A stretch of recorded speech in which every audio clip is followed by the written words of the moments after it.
तो I start asking more questions on some actual predictions जो मैं चाहूंगा आज आप पॉडकास्ट पे करके जाओ।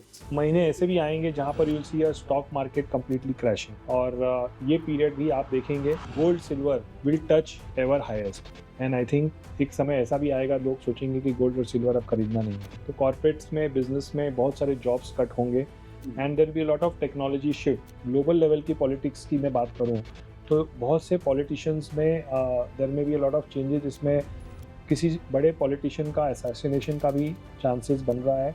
So, Dr. Chaitanya Mishra, ये doctor, what does this stand for you? How this came? American astrology federation के कुछ टीम ने इनको इवैल्यूएट किया था, जहाँ पर मैंने महाभारत के ऊपर एक काफ़ी डिटेल्ड रिसर्च जो कि नंबर्स को लेके किया है और साथ में एक बच्चे की जो मदर जो एक 9 महीने के बच्चे को अपने गोद में जब पालती है तो उसकी जो एक जर्नी का जो साइकिल है, this has a very strong resemblance with the numerology. किसी एक पर्सन की डेट ऑफ बर्थ को 5 अलग अलग एस्ट्रोलॉजर के पास लेके जाइए, you will not find even one astrologer giving the same prediction to the same date of birth. So जब हम 18 का resemblance महाभारत से देखते हैं तो 18 has lot of role to play. Not just कि वो 18 दिन महाभारत की लड़ाई चली, बट इवन जो चक्र बनाए गए थे वो 18 चक्र थे, जिसमें अभिमन्यु जो थे वो ट्रैप थे, उसके 18 द्वार थे।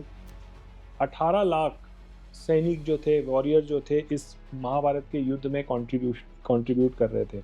आप एक कॉन्ट्राडिक्टरी स्टेटमेंट वहाँ पे डाल दो and because if it is a contradictory people will make you viral. और इसीलिए सागर में से जिस तरह से एक मोती को ढूंढना डिफिकल्ट होता है, उसी तरह से सोशल कंटेंट में जाके एक जेन्युइन नॉलेज को ढूंढना भी उतना ही डिफिकल्ट होता है। कौन से नंबर्स हैं जो एनिमीज टू ईच अदर? देखें तो नंबर 3 और नंबर 6 ये दोनों नंबर्स की एनर्जी जो है आपस में एनिमीज है। 3 नंबर कौन है? 3 नंबर को अगर हम कहें कि देवगुरु हैं तो 6 नंबर जो है वो दैत्य गुरु है। अब दोनों को क्या आप एक साथ रख सकते हो? नहीं रख सकते। बट क्या हम दोनों नंबर की एनर्जी को अप्लाई कर सकते हैं? बिल्कुल कर सकते हैं। But I would like to warn few numbers here जिनको थोड़ा सा एक्स्ट्रा सतर्क रहने की जरूरत है इस साल में, and those numbers are number 4, number 7, number 8 and number 6। Same date of birth वाले की लाइफ में भी जो ट्विंस पैदा हुए हैं उनकी लाइफ सेम क्यों नहीं होती? How numerology decodes that? Every stage, हर 4 से 5 साल के अंतराल में एक पर्सन की लाइफ में डिफरेंट नंबर्स के साथ उनकी एनर्जी जुड़ जाती है। 2 लोगों के मोबाइल नंबर सेम नहीं होते हैं और वो नंबर भी आपके लिए एक अलग वाइब्रेशंस क्रिएट करते हैं। 11-11 लिखो, 11-11 पे आप विश मांगो। जब भी कोई 2 नंबर्स मिलते हैं, उन 2 नंबर की एक एनर्जी होती है। तो हम डेफिनेटली ये नहीं कह सकते there is no science to that.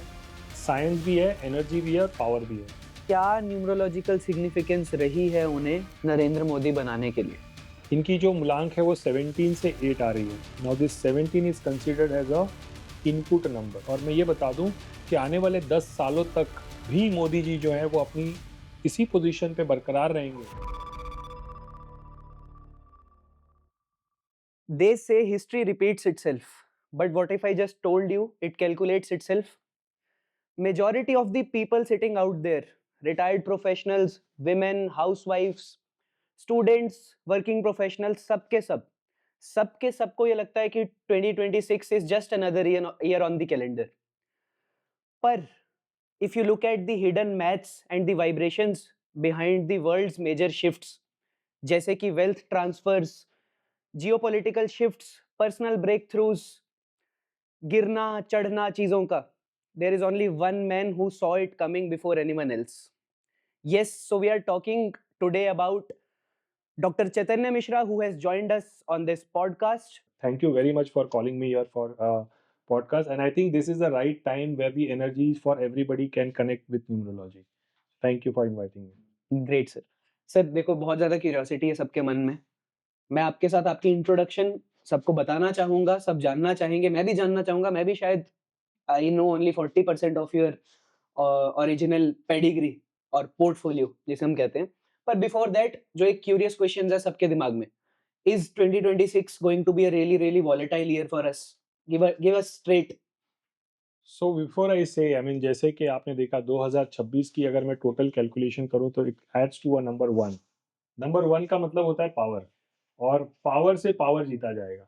So that is something which is going to happen every month of this year 2026। तो जब हमने 2026 में कदम ही नहीं रखा, आपने देखा एक बहुत ही स्ट्रॉन्ग गोल्ड जो अमेरिका जो कि एक सुपर पावर है, उसने एक पावर को पाने के लिए किस तरह से डोमिनेट करके वेनेजुएला को अपने कंट्रोल में कर लिया. Yes. This is just a beginning of a very big year that is going to phase out in front of us. I am feeling like कि आज के पॉडकास्ट में ऐसी बहुत सारी चीजें हमें मिलने वाली हैं. जस्ट अभी तो हम वेट कर रहे हैं, ये तो शुरुआत है, पिक्चर अभी बाकी है. Great sir. तो let's start with your journey. How it all came to you. कैसे शुरू हुआ सब कुछ. Has it been the journey since the childhood. देखिए, कोई भी चीज़ स्टार्ट करने के पीछे बहुत सारे कन्फ्यूजन्स, बहुत सारे एक्सपेरिमेंट्स और बहुत सारे सेल्फ डाउट्स होते हैं. और मेरा भी कुछ जर्नी इसी तरह से शुरू हुआ था, and not 5 years 10 years back, but it was at the time जब मैं अपने स्कूल डेज में था. और वहीं से ये नंबर्स की ट्रिगर और नंबर्स की क्यूरियोसिटी ने मुझे हमेशा ये रियलाइज़ करने पे मजबूर किया कि एक ही डेट ऑफ बर्थ, 2 लोगों का, क्या दोनों की डेस्टिनी सेम हो सकती है? And that is where the entire journey of numerology started, and that is way back 20 years. और वहीं से चीज़ों के अंदर क्यूरियोसिटी जागी, जब मैंने देखा कि जब 2 लोग हैं, अगर हम इसको और ज़्यादा क्लोज़ लेके आएँ, तो एक ट्विन्स जो कि एक ही मदर के या एक ही पेरेंट्स से जब उसका जन्म हो रहा है, लेकिन दोनों की डेस्टिनी दोनों सेम नहीं होके अलग होती है. तो चाहे आप इसको एस्ट्रोलॉजी से डिकोड करें और चाहे आप इसको न्यूमरोलॉजी से डिकोड करें.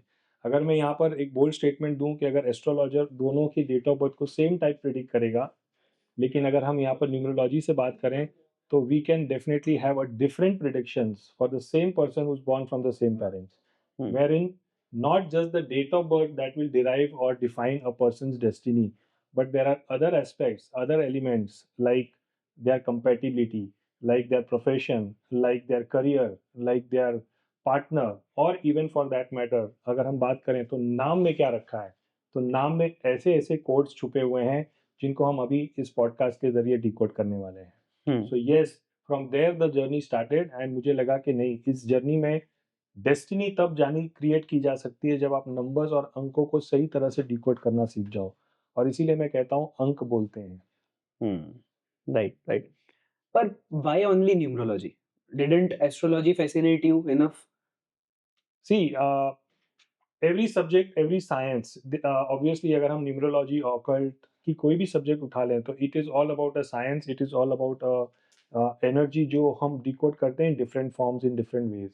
But when we talk about numerology, it is a very straightforward direction जहाँ पर नंबर्स हर तरफ, हर काम में, हर समय वाइब्रेशंस क्रिएट करते हैं, and that could be for anything. Right, we are shooting a podcast, there is a certain time that we decided to shoot a podcast, so there is a number which is definitely playing a very big role here. तो इसी तरह से हमारे जीवन के जितने भी पहलू रहे हैं, उन सब के साथ में किसी ना किसी फॉर्म में नंबर्स का एक बहुत बड़ा स्ट्रॉन्ग कनेक्शन है. तो जब तक आप नंबर्स को नहीं जानोगे, तब तक आप कोई भी अपने एक्शंस को एक्टिवेट नहीं कर पाओगे. अगर आप एस्ट्रोलॉजी की भी बात कर रहे हैं यहाँ पर, तो एस्ट्रोलॉजी भी नंबर पर ही आधारित है. अगर किसी पर्सन की, अगर आपको कुंडली बनानी भी है, तो क्या आप उसकी कुंडली बना सकते हैं बिना नंबर्स के? नो. तो there has to be some common point, and that number is that common point between even numerology और even astrology. So while I say कि astrology is a process, numerology is the way how you live your life for your to reach your destiny. So अगर हमें destiny को decode करना है, numerology is that right part. So doctor Chaitanya Mishra, ये doctor, what does this stand for you? How this came?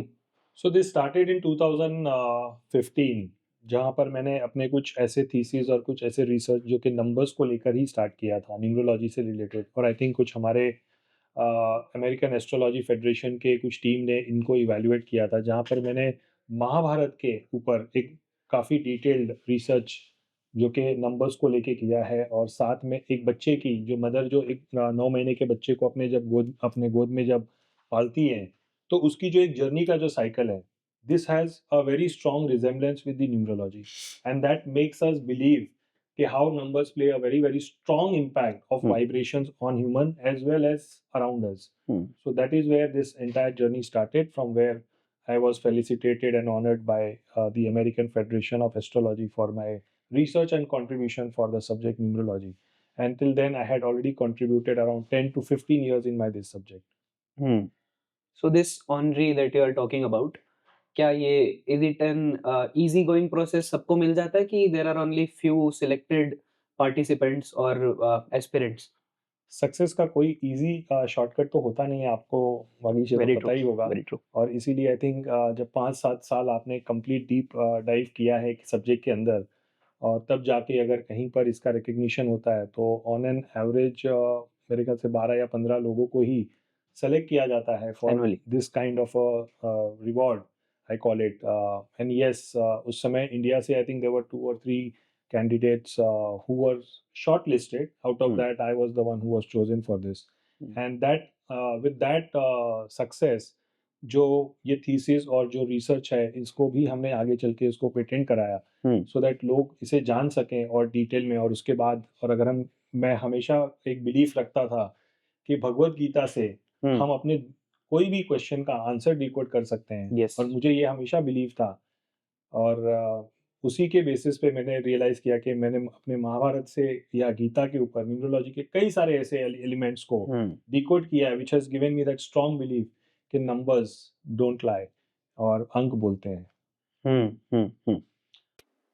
तो आगे बढ़ने से पहले आप सभी लोगों के लिए एक इम्पॉर्टेंट अनाउंसमेंट। अगर आप भी इन सब्जेक्ट्स को डेप्थ में, इंटरेस्टिंग वे में और एक गेमिफाइड अप्रोच से सीखना चाहते हो, तो आप सभी लोग बिल्कुल सही जगह पे हो। Yes, here at AstroLearn, we try to provide you with in-depth knowledge of all occult subjects and with top experts of India. तो yes, अगर आप सभी लोग प्रिडिक्शन से लेके मैनिफेस्टेशन तक, हीलिंग से लेके रेमेडीज तक, इन सभी तरह के सब्जेक्ट्स की नॉलेज चाहते हैं, तो नीचे दिए गए लिंक पे क्लिक करके खुद को रजिस्टर करें, या फिर यहाँ पे स्क्रीन पे क्यूआर जो आ रहा है उसे स्कैन करके आप लोग रजिस्टर कर सकते हैं और बन सकते हैं इस जर्नी का हिस्सा। Tell me more about it, कि क्या, टू बी स्पेसिफिक, आपने थीसिस में महाभारत आपने मेंशन करा, was it the only case of Mahabharata जिस पे आपने थीसिस लिखी, या फिर कुछ और चीजें भी थी उस थीसिस का पार्ट? तो 2 चीज़ हमने वहाँ पे सबमिट की थी, और यूजुअली होता ऐसा है कि आप 3 या 4 अपने जो कुछ भी आपके वर्क हैं उनको आप सबमिट करते हो, उनमें से एक ही मोर और लेस किसी का सेलेक्ट होता है। But this was something which was very special for them, जहाँ पर हमने एक बच्चे की जर्नी का हमने मदर के वूम में जो एक पूरा प्रोसेस है उसको वहाँ पर डिफाइन किया था, और साथ में गीता के ऊपर हमने डिफाइन किया था। And out of all, I think this reward for both the certification was approved by the American Federation of Astrology. So दोनों ही के ऊपर हमने सर्टिफाइड स्टडी होते हुए जो उसके जो सक्सेस ऑनर्स जो मिले थे वो दोनों पे मिले थे। तो by birth cycle I am assuming कि आप 9 महीने, when the child is in mother's womb, आप उसकी बात कर रहे हैं? करेक्ट। तो आप जानते हैं कि एक नॉर्मल बर्थ डिलीवरी जो है एक बच्चे की जो है वो 9 मंथ्स और 9 डेज का माना जाता है, एक राइट साइकिल। अगर आपने इसको रिजेंबल किया होगा प्लैनेट्स पोजीशंस के साथ, सो 9 ग्रहों का कनेक्शन 9 प्लैनेट से होता है, सूर्य, चंद्र, मंगल, बुध, गुरु, शुक्र, शनि, राहु, केतु। यस। और यही 9 प्लैनेट्स 9 नंबर्स को रिप्रेजेंट करते हैं। तो 1 रिप्रेजेंट सन, इसी तरह से 9 प्लैनेट्स रिप्रेजेंट 9। सो अगर एक पर्सन का, एक बच्चे का एक राइट जन्म अगर हम देखें, तो जब तक उसकी प्लैनेटरी, अब चूंकि ये this is a very detailed subject, but we can conclude in a very short term कि 9 मंथ्स का मतलब हो गया कि एक बच्चे का ट्रांजिशन थ्रू ऑल प्लैनेट्स, और इसीलिए वो 9 मंथ्स लगते हैं, और 9 मंथ्स के बाद में 9 डेज के बाद एक नॉर्मल डिलीवरी होती है। आपने नोटिस किया होगा कि जब कोई बच्चा छठे या 7वें महीने में जब वो डिलीवर करता है, तो there is a high chance of risk between both mother और सन, और इवन बोथ। और यही जब बच्चा जब 9वें महीने में आके जब डिलीवर होता है, तो there can be a high tendency of normal delivery as well as बच्चे की हेल्थ पे और मदर की हेल्थ पे कोई इम्पैक्ट नहीं पड़ता है। तो unless and until a son or a kid goes through all the planetary transitions in the mother's womb, there will not be a cycle where a person can be a very healthy or will have a very good life ahead. So वहीं से उसकी journey की शुरुआत हो जाती है, और planets के इफेक्ट जो है बच्चे के ऊपर right from the time the boy or the kid is in the mother's womb. So that's how things start. But does that affect the life cycle of that child as well, कि वो 9 महीने होने ही चाहिए in mother's womb? So that is considered to be a very healthy delivery. और अगर Yes. वहाँ पर अगर कोई प्लैनेट का इफेक्ट अगर उसके ऊपर नहीं पड़े, तो दैट मीन्स कि कहीं ना कहीं उसकी क्वालिटी जो है बच्चे की वो डिटेरियोरेट होती है, और इसीलिए बच्चे को इंक्यूबेटर में रखा जाता है, या उसको डॉक्टर्स की ऑब्जर्वेशन दी जाती है। And that is why this cycle is called वहीं से और यहीं से हमारी न्यूमरोलॉजी की जर्नी की शुरुआत भी होती है। सो राइट फ्रॉम द टाइम, और जैसे बच्चे का जन्म होता है सबसे पहले उसके साथ उसको नंबर दिया जाता है, डेट ऑफ बर्थ मिलता है, और डेट ऑफ बर्थ से फिर आगे की उसकी जीवन को डिकोड किया जाता है. So that is how this entire thing is. And ये पूरा एक बहुत बड़ा एक थ्योरी है. उस थ्योरी को कभी हम डिटेल में बैठ के डिस्कशन जब करेंगे, देन यू विल रियलाइज कि why 9 months only and 9 days.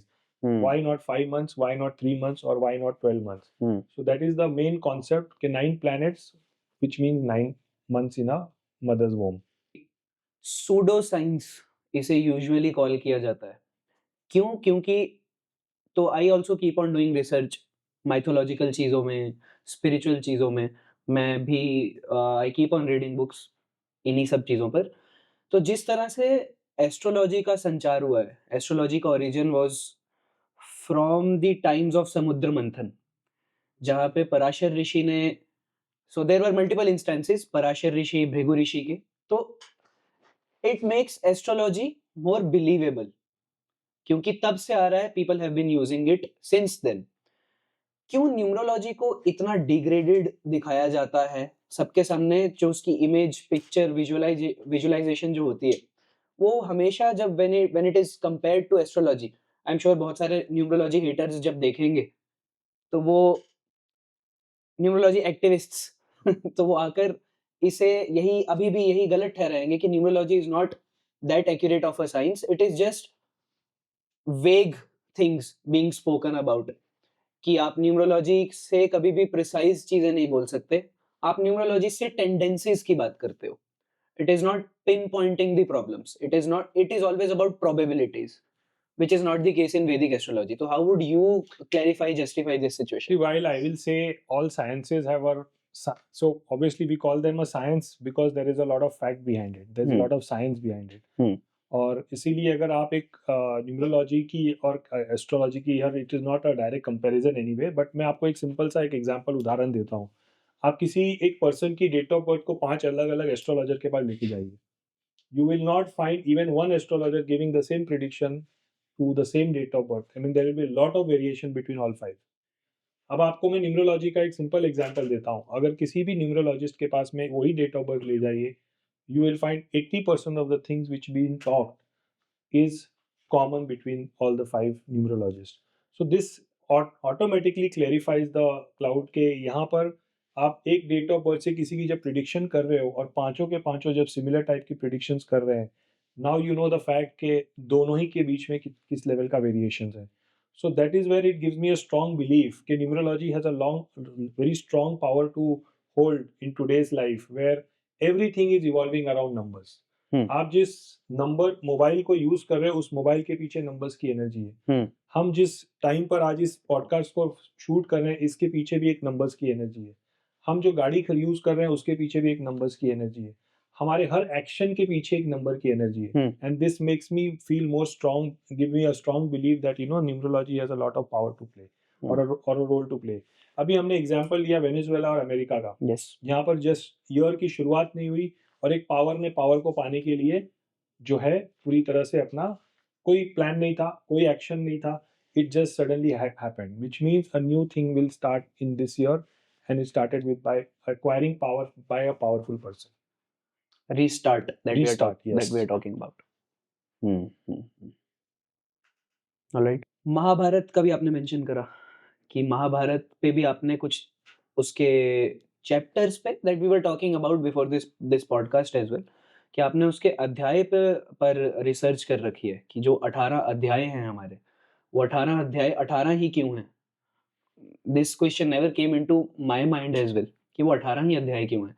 उनके पीछे का न्यूमरोलॉजिकल एस्पेक्ट आपने डिकोड करा है, तो make us familiar with it. तो बहुत से लोग गीता तो पढ़ते हैं लेकिन ये नहीं जानते हैं कि उसी गीता से हमें हर क्वेश्चन का हमारे आंसर मिलता है. चाहे हम मैथ्स की बात करें, साइंस की बात करें या किसी भी सब्जेक्ट की बात करें, तो हम ये सब जानते हैं कि महाभारत 18 दिन चला. बट कृष्ण जिन्होंने पूरी की पूरी महाभारत की एपिसोड के हर पन्ने पे उनका एक पूरा एक कैरेक्टर नजर आ रहा है. यस. उसमें 18 के ऊपर भी काफी हद तक जो है नंबर 18, और अगर हम इसकी बात करें तो लोग पहले ये कहें, इसे कॉन्ट्रडिक्ट करें कि 18 तो could have been just a coincident number. So जब हम 18 का रिजेम्बलेंस महाभारत से देखते हैं तो 18 has lot of role to play.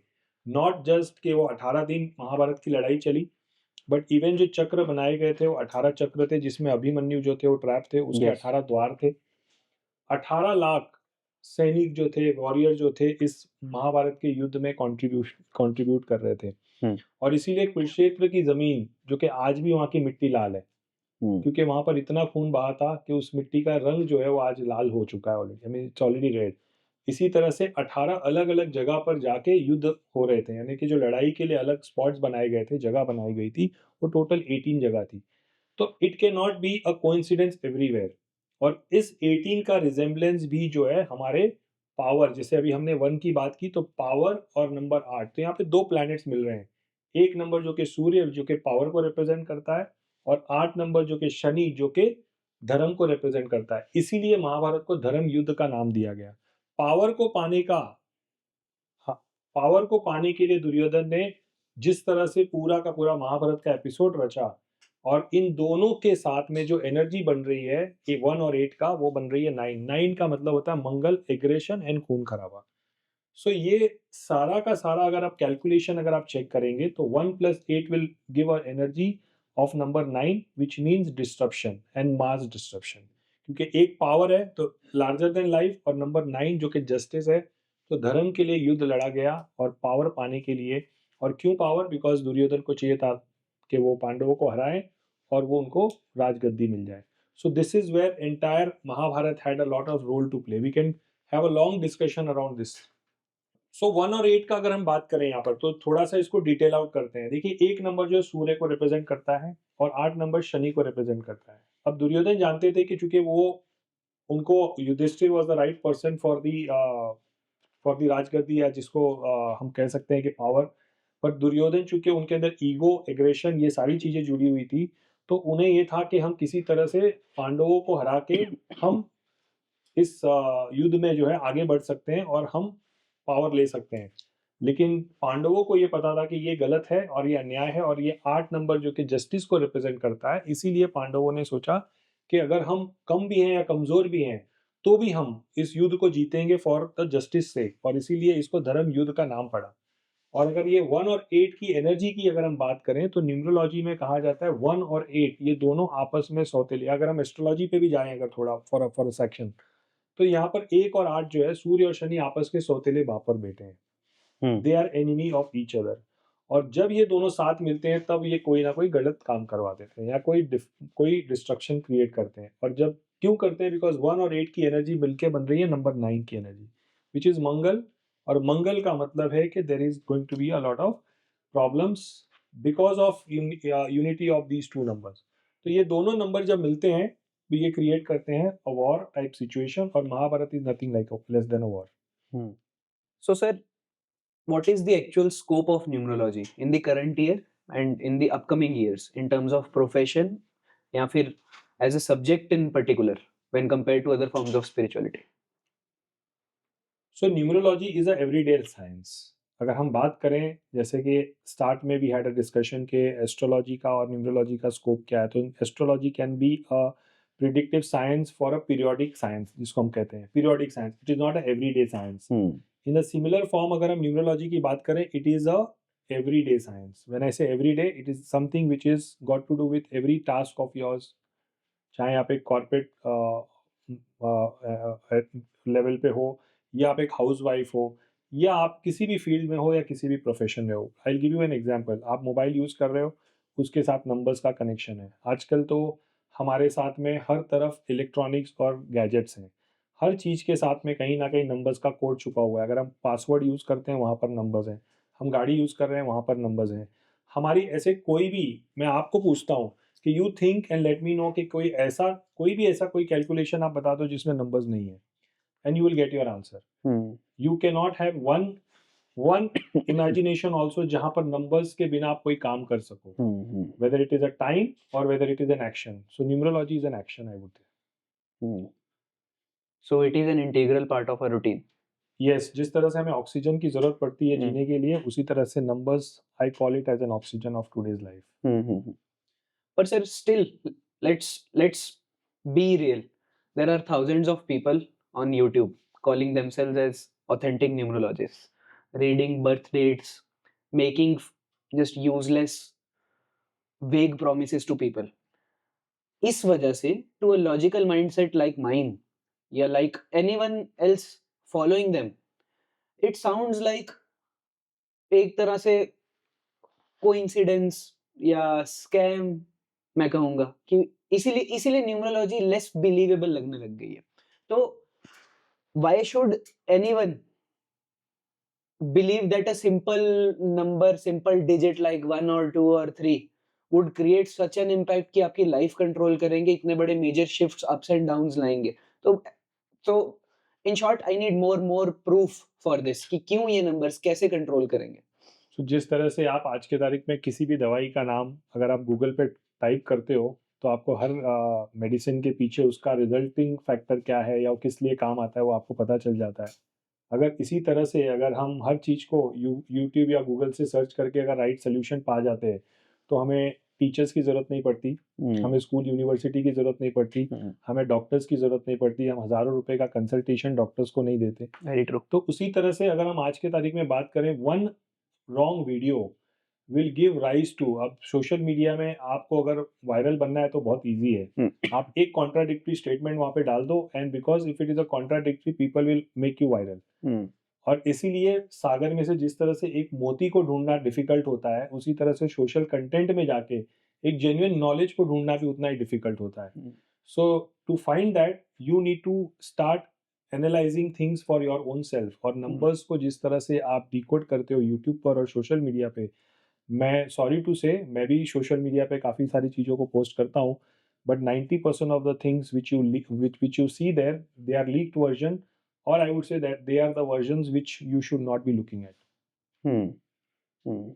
So जैसे कि आपके पास उनकी कोई ऑथेंटिसिटी नहीं है, और जब तक आप किसी चीज़ की ऑथेंटिसिटी खुद डायरेक्ट टेस्टिमोनियल के जरिए नहीं एक्टिवेट करते हो तब तक आई think that is not the right source of acquiring knowledge.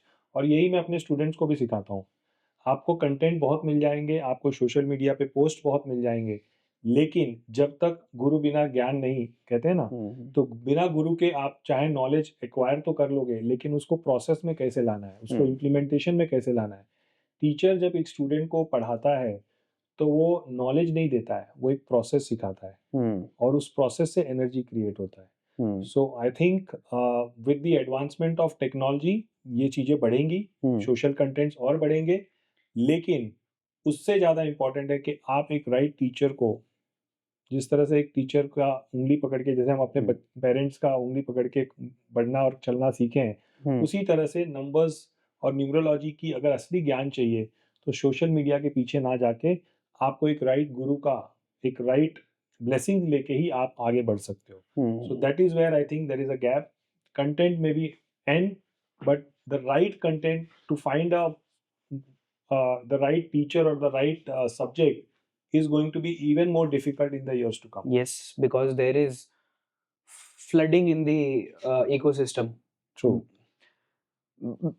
Very rightly said कि आप नॉलेज तो ले लोगे, आप पढ़ लोगे, but the actual Brahmastra is the framework जो गुरु यूज करते हैं, गुरु का थॉट प्रोसेस, कि उन्होंने जो 20-25 साल, 30 साल, 35 साल, 40 साल मेहनत करी है, उससे एक थॉट प्रोसेस बिल्ड हुआ होगा। वो thought process you need more than anything before the knowledge itself, कि आपने वो सीख तो लिया, अब where to start with it, कैसे अप्लाई करना है एक एक्चुअल रियल लाइफ केस पे, वो आपको सीखने के लिए तो you need hand holding from a real guru. And yes, finding a real guru in the upcoming years is going to be really really difficult क्योंकि the authenticity has been diluted. Right. So I'll tell you this way, हम जब अपने class में students को सिखाते हैं तो सबसे पहले एक लिमिटेशंस के साथ हम क्लास स्टार्ट भी करते हैं कि कितने स्टूडेंट्स को हमें क्लास में रखना चाहिए। हाँ। बट उससे भी ज़्यादा होता है कि हमारा सिलेबस अगर 15 दिन का अगर है तो उस 15 दिन में हम 7 दिन जो है उनको थरो नॉलेज देते हैं। अब 7 दिन में तो सेशन को एंड भी किया जा सकता है बिकॉज नॉलेज तो ऑलरेडी दे दिया गया है, जो कि आपको सोशली भी कहीं भी मिल जाती हैं। बट जो बाकी के जो 7 दिन हैं उन 7 दिनों में ही एक्चुअल स्टूडेंट्स को ट्रेन किया जाता है, जहाँ पर एक राइट प्रोसेस और कैसे राइट इम्प्लीमेंटेशन की जाती है किसी सब्जेक्ट की। एक बच्चा जब अपने खुद के मन से जब कोई भी बुक को, किताब को लेके पढ़ता है तो वो सिर्फ नॉलेज ले लेता है, लेकिन जब क्वेश्चन थोड़ा सा ट्वीक हो जाता है तो उसको उसी क्वेश्चन का आंसर देने नहीं आता है। तो सिमिलरली इस पूरी जर्नी का मेन फैक्ट वही है कि इन लर्निंग को किस तरह से आपके अपनी लाइफ पर इम्प्लीमेंट किया जाए, and that is what true knowledge is, and that is the real sense of numerology. Of what I know कि हमारे प्लेटफॉर्म पे जब से आप एसोसिएटेड हैं, so it has been a great journey. पहले तो 5000 से ज़्यादा स्टूडेंट्स को तो हम अपने प्लेटफॉर्म पे ही ट्रेन कर चुके हैं on numerology. Successful training I would call it, क्योंकि people have very great understanding of the things that you have delivered to them, and they are boasting about it online कि हमने ये सीखा है and they have been doing well. In general अभी आपका कोई rough estimate, आपने अभी तक कितने स्टूडेंट्स को ट्रेन किया जब से आपने ये जर्नी शुरू कर रखी है अपनी न्यूमरोलॉजी? सो न्यूमरोलॉजी का एक्सपोजर जो है, आई थिंक अगर हम बात करें तो I have been honoured to be to have we have trained the maximum number of students right now on a social media platform. So Great. when I say this, I feel I take this pride and privilege that, you know, maximum student that I've trained so far are from the underemployed, I would say, or a job searcher, or from that matter housewife. And the number wise, अगर मैं इन numbers का अगर सही आकलन करूँ तो it may be around 1.5 lakhs is what I have trained so far. And I hold the record also, let me be very open here, for training the maximum students online, जिसमें से मुझे और ज़्यादा प्राउड फील होता है कि 50% of them are housewife या early strugglers in life, जिन्होंने इस सब्जेक्ट को यूज़ करके इस सब्जेक्ट मैटर से एक अपनी नई करियर और एक अपनी नई ऊर्जा स्टार्ट की है। So I think as a curiosity लोगों ने स्टार्ट किया जैसे मैंने किया था इस सब्जेक्ट को सीखना, but I never knew that today I would be on a position where I would have trained so many people so in a less span of time. So I think yes, it makes me feel happy, और आप सब लोगों के support से भी ये चीज़ें हो पाती है कि you bring the right audience and you bring the right platform for learning, और future is all about online learning only. Correct me if I am wrong, हाउसवाइफ्स, मैंने भी अभी तक जितना भी काम करा, जितनी भी रिसर्च करी है इन स्पिरिचुअलिटी डोमेन सेक्टर, हाउसवाइफ्स, retired professionals, early strugglers, or maybe the unemployed section are the very first people to get inclined towards this. क्यों है ऐसा? मेरे को क्या लगता है मैं वो बताता हूँ पहले कि these are the most suppressed section of society. Either उन्हें सोशल स्टेटस नहीं मिलता उस तरह से, उनकी बात सुनी नहीं जाती क्योंकि they are not independent people, they are looking for jobs और they are doing their household chores. तो जिस तरह से वो अपनी बात सुनाना चाहते हैं उनकी सुनी नहीं जाती क्योंकि they do not hold a pedigree. तो by learning this, by learning spirituality, they uplift their status. So is it the case, और या इसमें कुछ और चीजें भी है? जैसे आपने खुद ही इस क्वेश्चन का आंसर दे दिया कि बिकॉज दे वर सप्रेस्ड। कौन नहीं चाहता है कि अपने आप को यू नो पब्लिकली स्ट्रांग बनाए या नेम एंड फेम कमाए। हर एक व्यक्ति को एस्पिरेशंस रहता है कि वो भी कुछ बने, कुछ करे, और स्पेशली एक हाउसवाइफ जो कि हमेशा जो कुछ करना चाहती है वो उनको हमेशा सप्रेस किया जाता है। तो मैंने ये देखा है कि जब घर पे जो हाउसवाइफ्स हैं या अनएम्प्लॉयड अगर हम बात करें तो they spend most of the time home. तो उन्हें भी लगता है कि अगर हम ये सीख लें तो सीख के कुछ अपने लिए कुछ कर सकते हैं। एक महीने का खर्चा निकालने के लिए अगर हमें अपने बच्चों पे या अपने हस्बैंड पे या स्पाउस पे अगर डिपेंडेंट रहना है, तो आई थिंक ये सब्जेक्ट जिससे कि बहुत ही ईज़िली सीखा जा सकता है, और it is not very complicated, I would say. It is a very simplified subject, and I don't want to depress your astrologers here कि उसको सीखने में कई साल लग जाते हैं और सालों के मेहनत के बाद भी लोग उसको ठीक से सीख नहीं पाते हैं। यहाँ पर आप कुछ दिनों में ही न्यूमरोलॉजिस्ट बन के you can become an expert and you can start earning in thousands and lakhs also. So with a very less effort, I would call it, when you become a successful person, और जब अपने मैंने तो ऐसे भी cases देखे हैं जहाँ पर हाउसवाइफ जो हैं अपने स्पाउसेस से भी ज़्यादा अर्निंग करने लगती हैं in a very less span of time. Yes, I've seen that. So who does not want to excel in life? And I think this is one reason. लोग बोलते हैं यार बहुत कुछ ट्राई करके देख लिया, कुछ ऐसे स्ट्रगलर्स भी हमने ट्रेन किया हुआ है जहाँ पर दे फील कि चलो यार सब कुछ ट्राई करके देख लिया, ये एक लास्ट अटेम्प्ट मार के देख लेते हैं, और दैट बिकम्स देयर की सक्सेस एरिया और इन सारी चीज़ों के पीछे कहीं ना कहीं देखिए एफर्ट्स तो लगेगा ही, बट दैट वन पुश जो हमको चाहिए वो हमें अपने आप को देना पड़ता है। और Yes. अगर आपने वो पुश दिया, चाहे आप एक हाउस वाइफ हो या मैंने तो यहाँ पर स्टूडेंट्स को भी न्यूमरोलॉजी सिखाया है। I have trained even the retired person at the age of 83 also. So learning का कोई एज नहीं होता है, Yes, very बट true. अगर आपने उसको सही तरह से एक्सेप्ट कर लिया, so sky is the limit through numerology. And as I say it is the simplest way of learning and excelling for your self and for the society. So sir 2025 जो था वो हमारा जो एक 9 ईयर लॉन्ग साइकिल होते हैं, year cycles, उसका end था। So this is now what is being quoted as a global reset year, कि हम दोबारा शुरुआत से शुरू करेंगे सब कुछ, क्योंकि वन की एनर्जी जो हम समझते आए हैं, जो आपने भी बताया अभी, it is a universal year. तो इसे बिग बैंग की तरह भी कोट किया जा रहा है कि यहाँ पे बहुत कुछ होने वाला है। तो क्या आप एक इस पे आउटलुक अपना बताओ कि है ऐसा कुछ? क्या होता है जब ये 9 ईयर साइकिल खत्म होता है, एक फ्रेश स्टार्ट है, किस तरह से फ्रेश स्टार्ट होता है इन जनरल फॉर एवरीवन? सो वगीश, जैसे कि आप, हमारा हमेशा डिस्कशन तो ऑफलाइन होता रहता है और मैंने आप सबको बताया भी था 2025 को लेके कि किस तरह से ईयर जो है वो बहुत सारे challenges, destructions, unrest, war type situation and lot of unrest in the world. और आई थिंक हर मंथ का भी प्रिडिक्शन हमने जब करा था 2025 का, जिसमें 90% चीज़ें जो थी वो आपने भी नोटिस किया और दी ऑडियंस ऑल्सो नोज। जहाँ पर हमने एयर इंडिया 171 की क्रैश के बारे में बात किया था कि जून के महीने में कुछ ऐसे हादसे होंगे, हमने नवंबर के बारे में बात किया था, हमने आईपीएल के ऊपर भी बात किया था। उसी तरह से number 9 was the year of completion. Number 2025 makes a 9 and that is a year of completion. अब जैसे आपने पूछ दिया 2026 के ऊपर, तो नंबर 2000 जब कंप्लीशन जब कोई चीज़ की होती है तो उसके बाद एक नई चीज़ की शुरुआत होती है।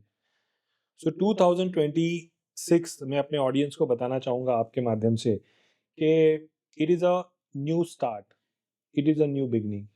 बट नंबर 1 की एनर्जी आप सब जानते ही हैं कि it is high power, high volatile, volcano, eruption भी हो सकता है। और इरप्शन का मतलब आपने start of the few days में ही देख लिया था कि किस तरह से एक हेविली फोर्टेड पावर को एक्वायर किया गया फॉर अचीविंग पावर। और ये क्या चीज़ का पावर था? Oil, refineries, minerals. और ये तो अभी सिर्फ शुरुआत है, पिक्चर अभी बाकी है। difference or challenge in the in this year you will see every month will have a lot of role to play in terms of global changes around us। तो चाहे वो अगर कंपनी की बात करें तो there will be a lot of changes in the company, there will be a lot of job changes, there will be a lot of technology shifts, and at the same time इस साल में हम ये कह सकते हैं कि जो लोग अपने कंफर्ट में बैठे हैं वो शायद साल के एंड में आके अपने आप को डिसअपॉइंटेड फील करें।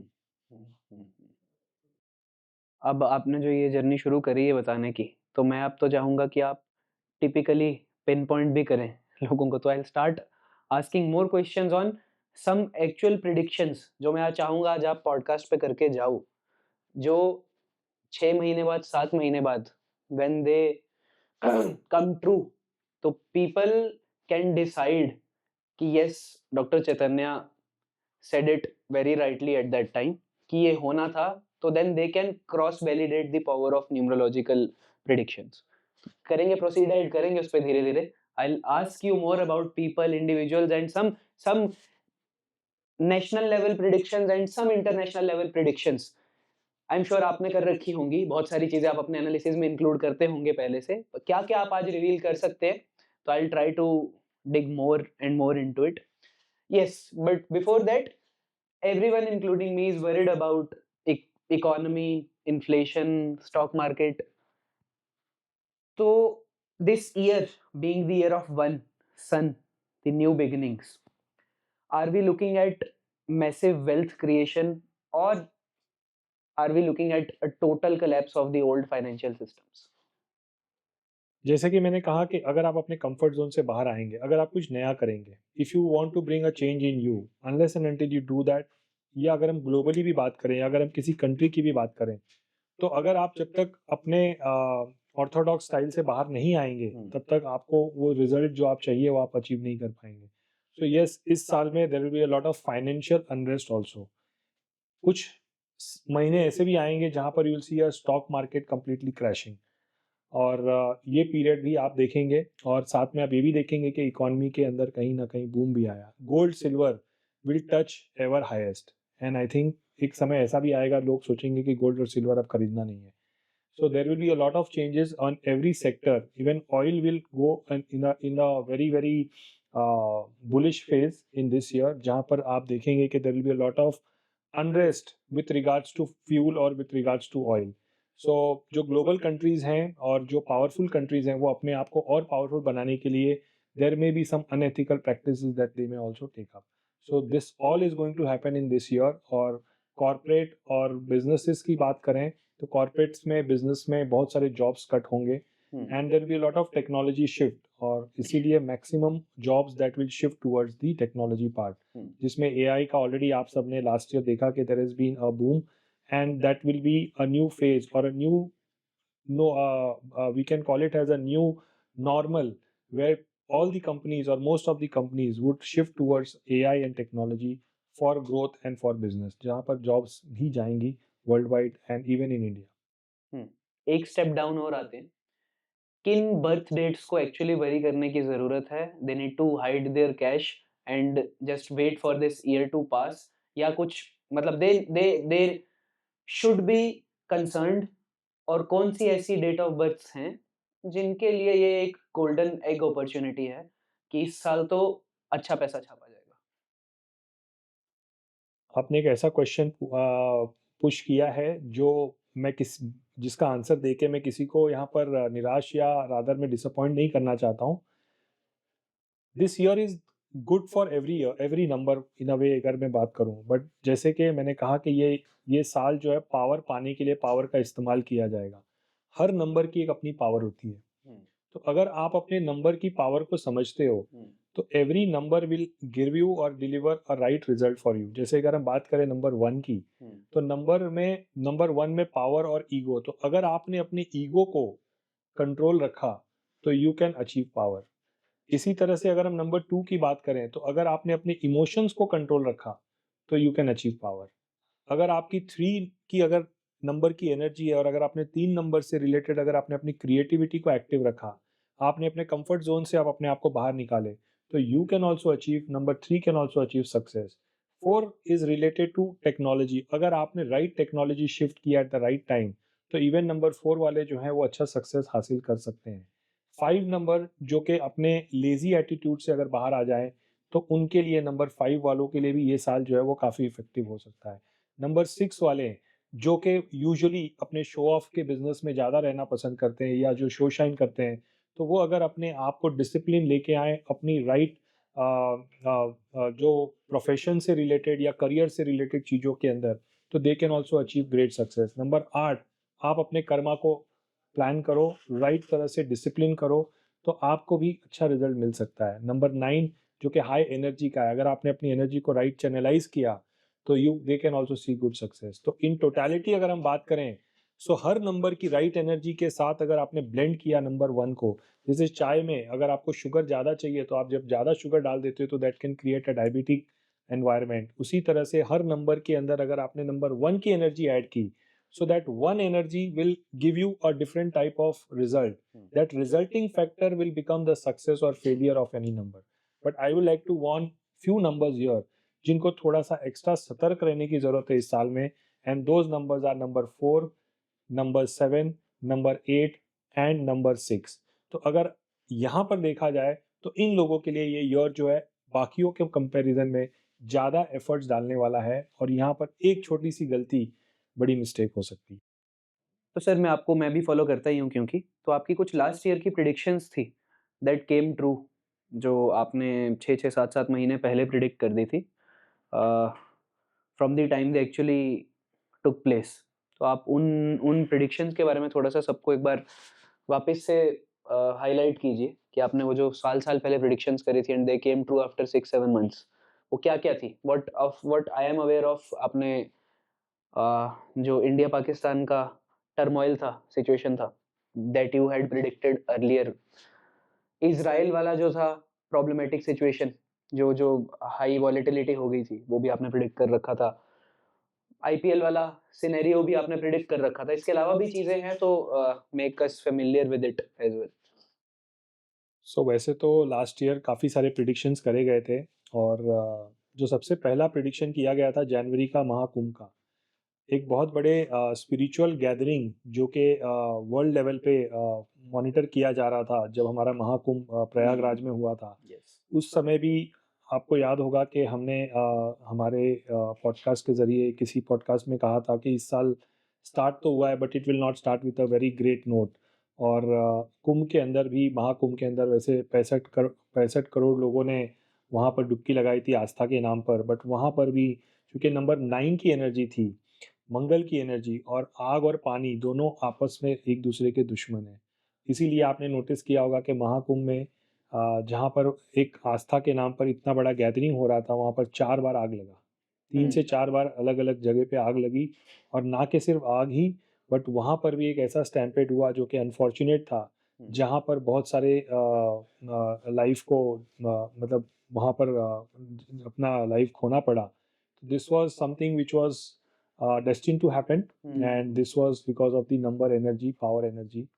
उसी तरह से 2025 के अंदर हमने देखा AI-171, एक बहुत ही अनफॉर्चुनेट हादसा जो एयर इंडिया का हो, फ्लाइट क्रैश होना। अगेन, जैसे कि मैं कहता हूँ, नंबर्स डोंट लाई। अगर हम इसकी थोड़ी सी डिटेल आउट करें तो AI का न्यूमरोलॉजिकल कैलकुलेशन होता है नंबर 2, और 171 का टोटल अगर आप करेंगे तो नंबर 9 होता है। दोनों के बीच में अगर हम रिलेशन देखें तो 2 और 9 आपस में आग और पानी है, जो अभी हम बात कर रहे हैं। तो आग और पानी का आपस में एनिमी का रिलेशन, जो कि उस प्लेन का क्रैश होना, अनफॉर्चुनेट। अब इसको हम कह सकते हैं कि इसकी सीक्वेंस अगर हम कैलकुलेट करें तो जो वो तारीख था 12 जून 2025, अगर आप इन पूरे नंबर्स को टोटल करोगे तो उसका नंबर 18 आता है। 12 और जून, ये 3 और 6 का रिलेशन बनाते हैं, जो कि दोनों ही आपस में एनिमीज हैं।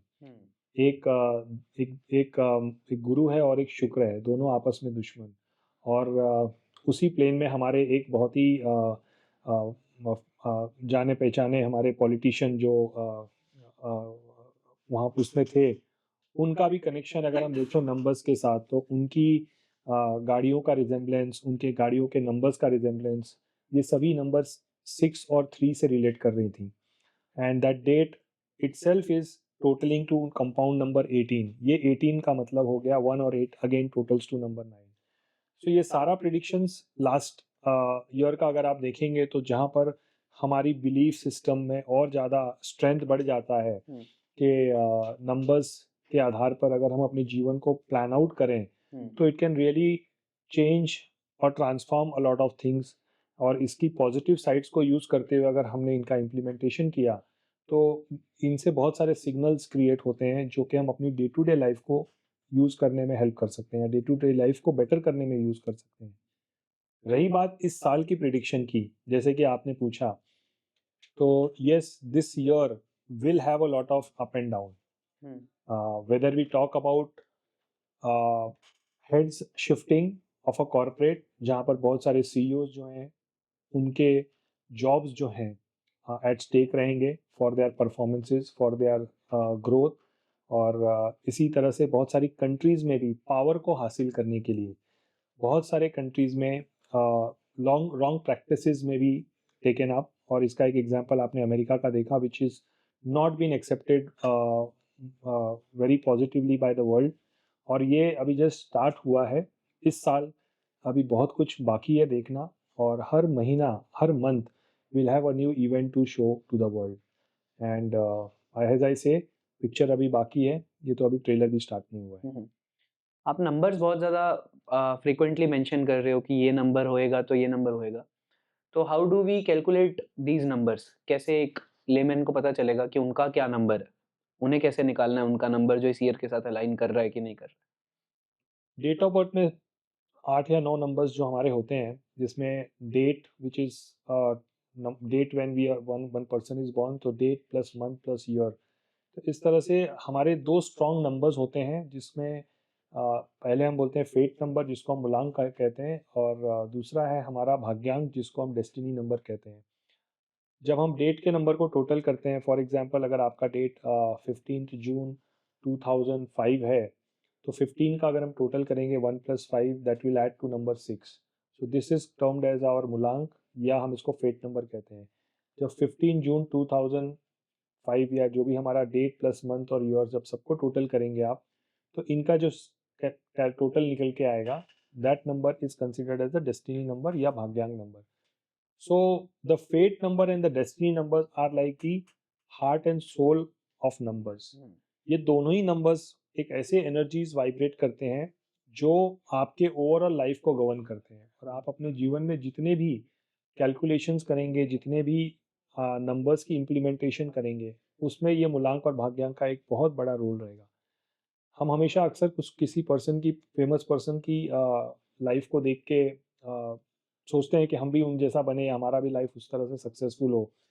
तो अक्सर आप देखेंगे कि any successful person, you will find the मूलांक एंड द भाग्यांक has a lot of strong role to play. जैसे अगर हम मुकेश अंबानी जी की बात करें, तो उनका मूलांक इज 1 एंड उनका भाग्यांक is number 9, and the world knows the result what he has.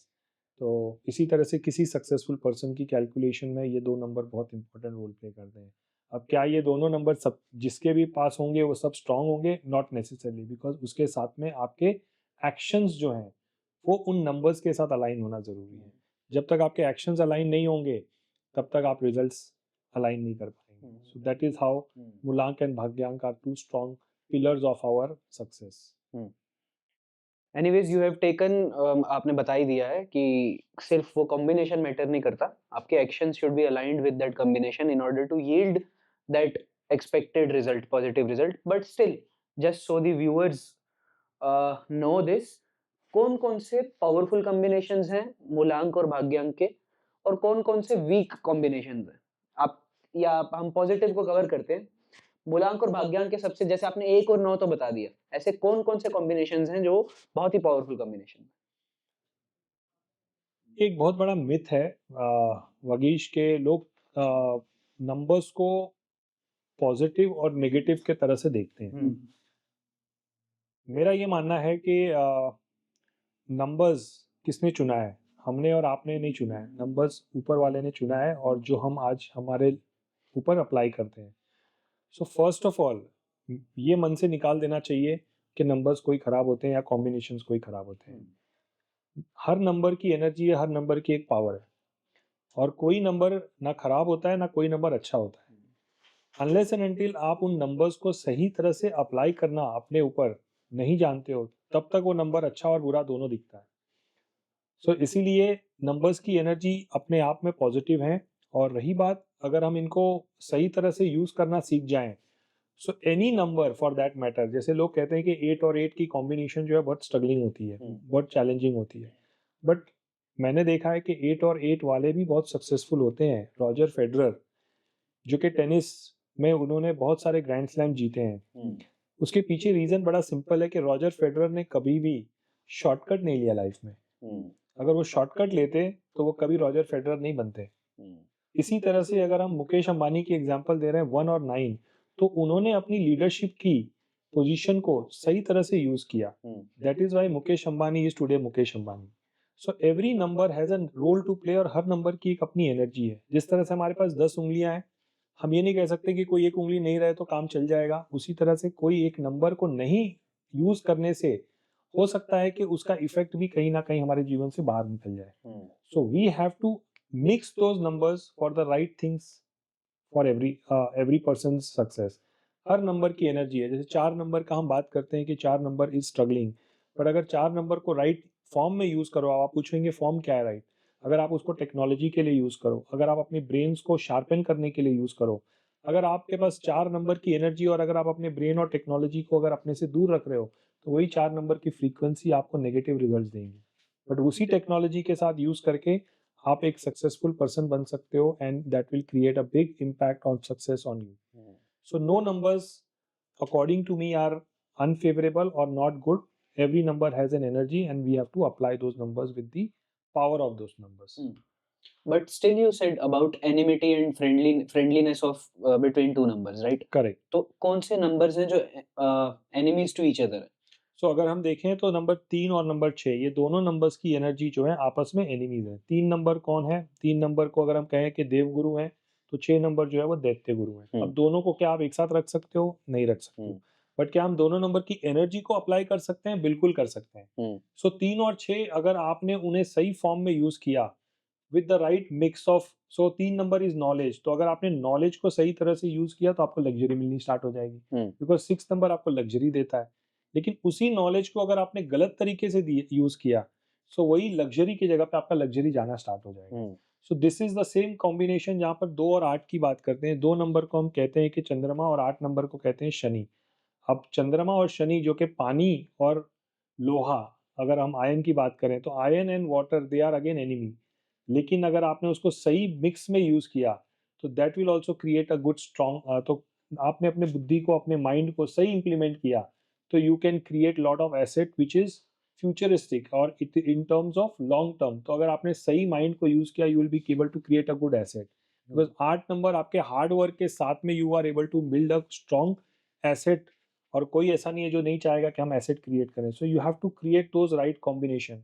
Number 2 और नंबर 9 आपस में एनिमी है। 2 नंबर जो है जल है और 9 नंबर जो है आग है, अग्नि है। इन दोनों का कनेक्शन जो है वो सेपरेशंस क्रिएट करता है, क्योंकि कभी आग पानी के साथ रहना नहीं पसंद करता और पानी आग के साथ रहना नहीं पसंद करता है। सो उनको बेटर करने के लिए आपको दोनों के साथ में थोड़ा सा डिस्टेंस क्रिएट करना पड़ेगा। जब आपने एक right form of distance create किया, सो यही 2 नंबर्स जो है वो आपको एक अलग एम्पलीफाइड रिजल्ट्स देते हैं। So, like I always say, while they are termed as enemy, they always have a potential to grow. I hope ये वीडियो आपको अच्छी लगी होगी। अगर आप इसी तरह से इन सब्जेक्ट्स को एक डिटेल्ड और पर्सनलाइज्ड वे में सीखना चाहते हैं तो नीचे दिए गए लिंक पे क्लिक करके आप लोग हमारी फ्री मास्टर क्लास के लिए रजिस्टर कर सकते हैं, या फिर आपके स्क्रीन पे ये क्यूआर कोड आ रहा होगा, आप इसे स्कैन करके भी हमारी फ्री मास्टर क्लासेस का हिस्सा बन सकते हैं।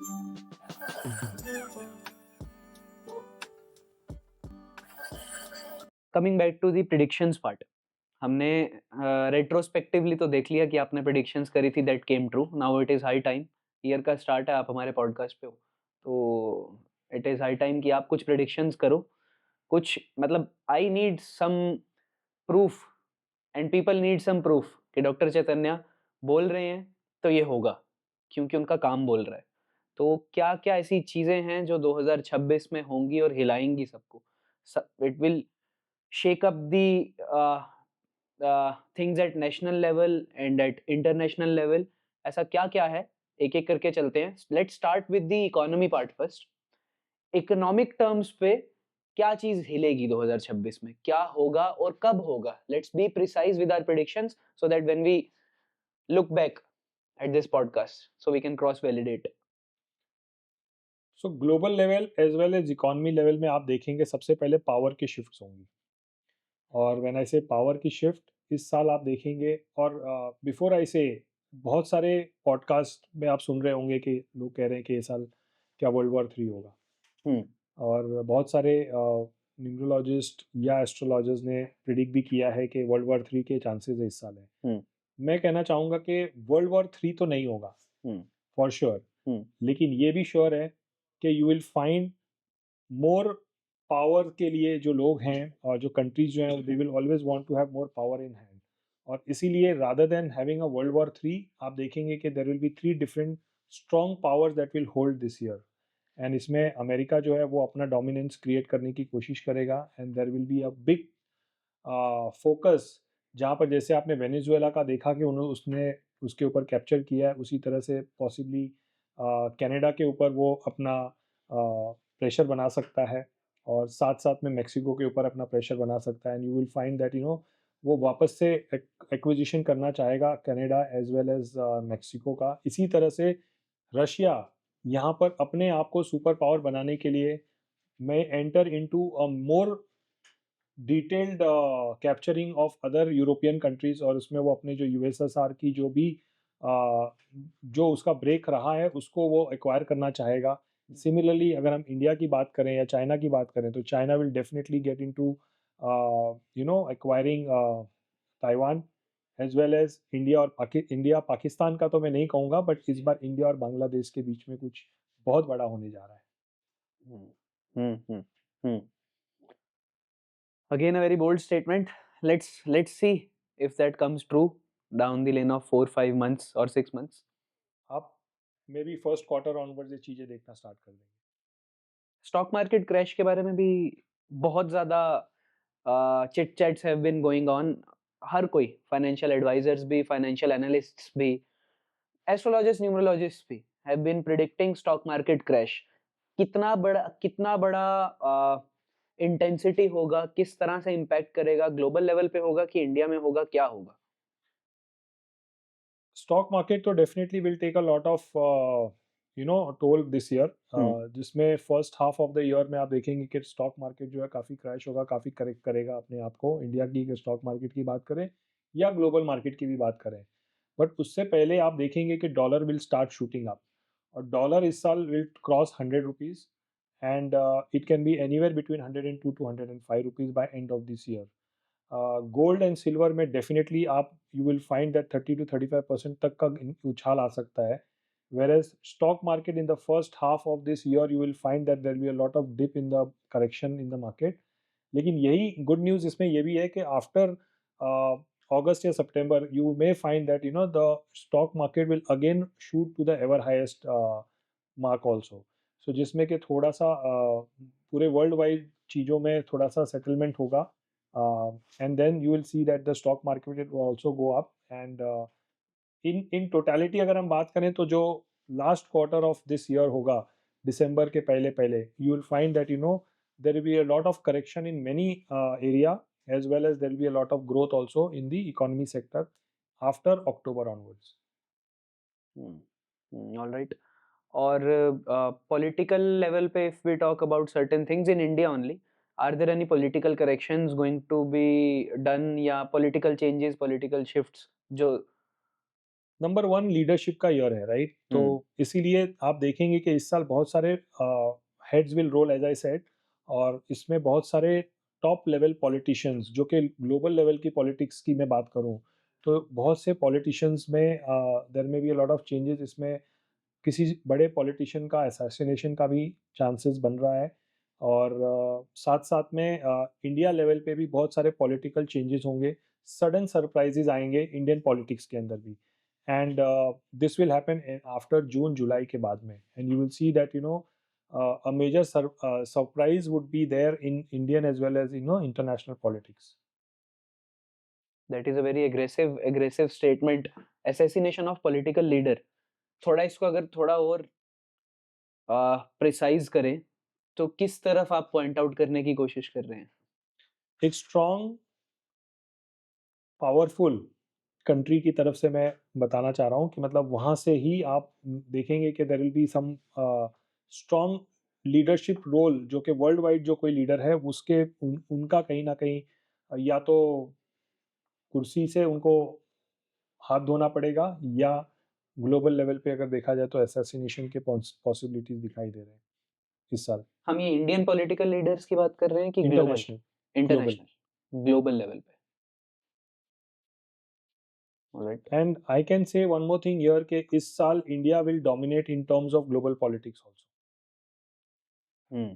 So global level पे India will have a lot of role to play in the international politics as well, जिसमें India will be considered as one of the key support system, I would call, to bring the entire world to a very positive settlement, जिसमें हमारे prime minister का भी एक बहुत बड़ा role होगा.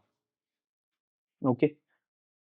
और इन्हीं चिट चैट्स को डिस्कस करते हुए एआई की बहुत ज्यादा अब 1-1.5 साल से the word has been around, the rumours have been around, या the pace at which AI is growing is evidently showing us कि इट माइट रिप्लेस ह्यूमंस, कि एआई सब कुछ ओवरटेक कर लेगा, सारी चीज़ों को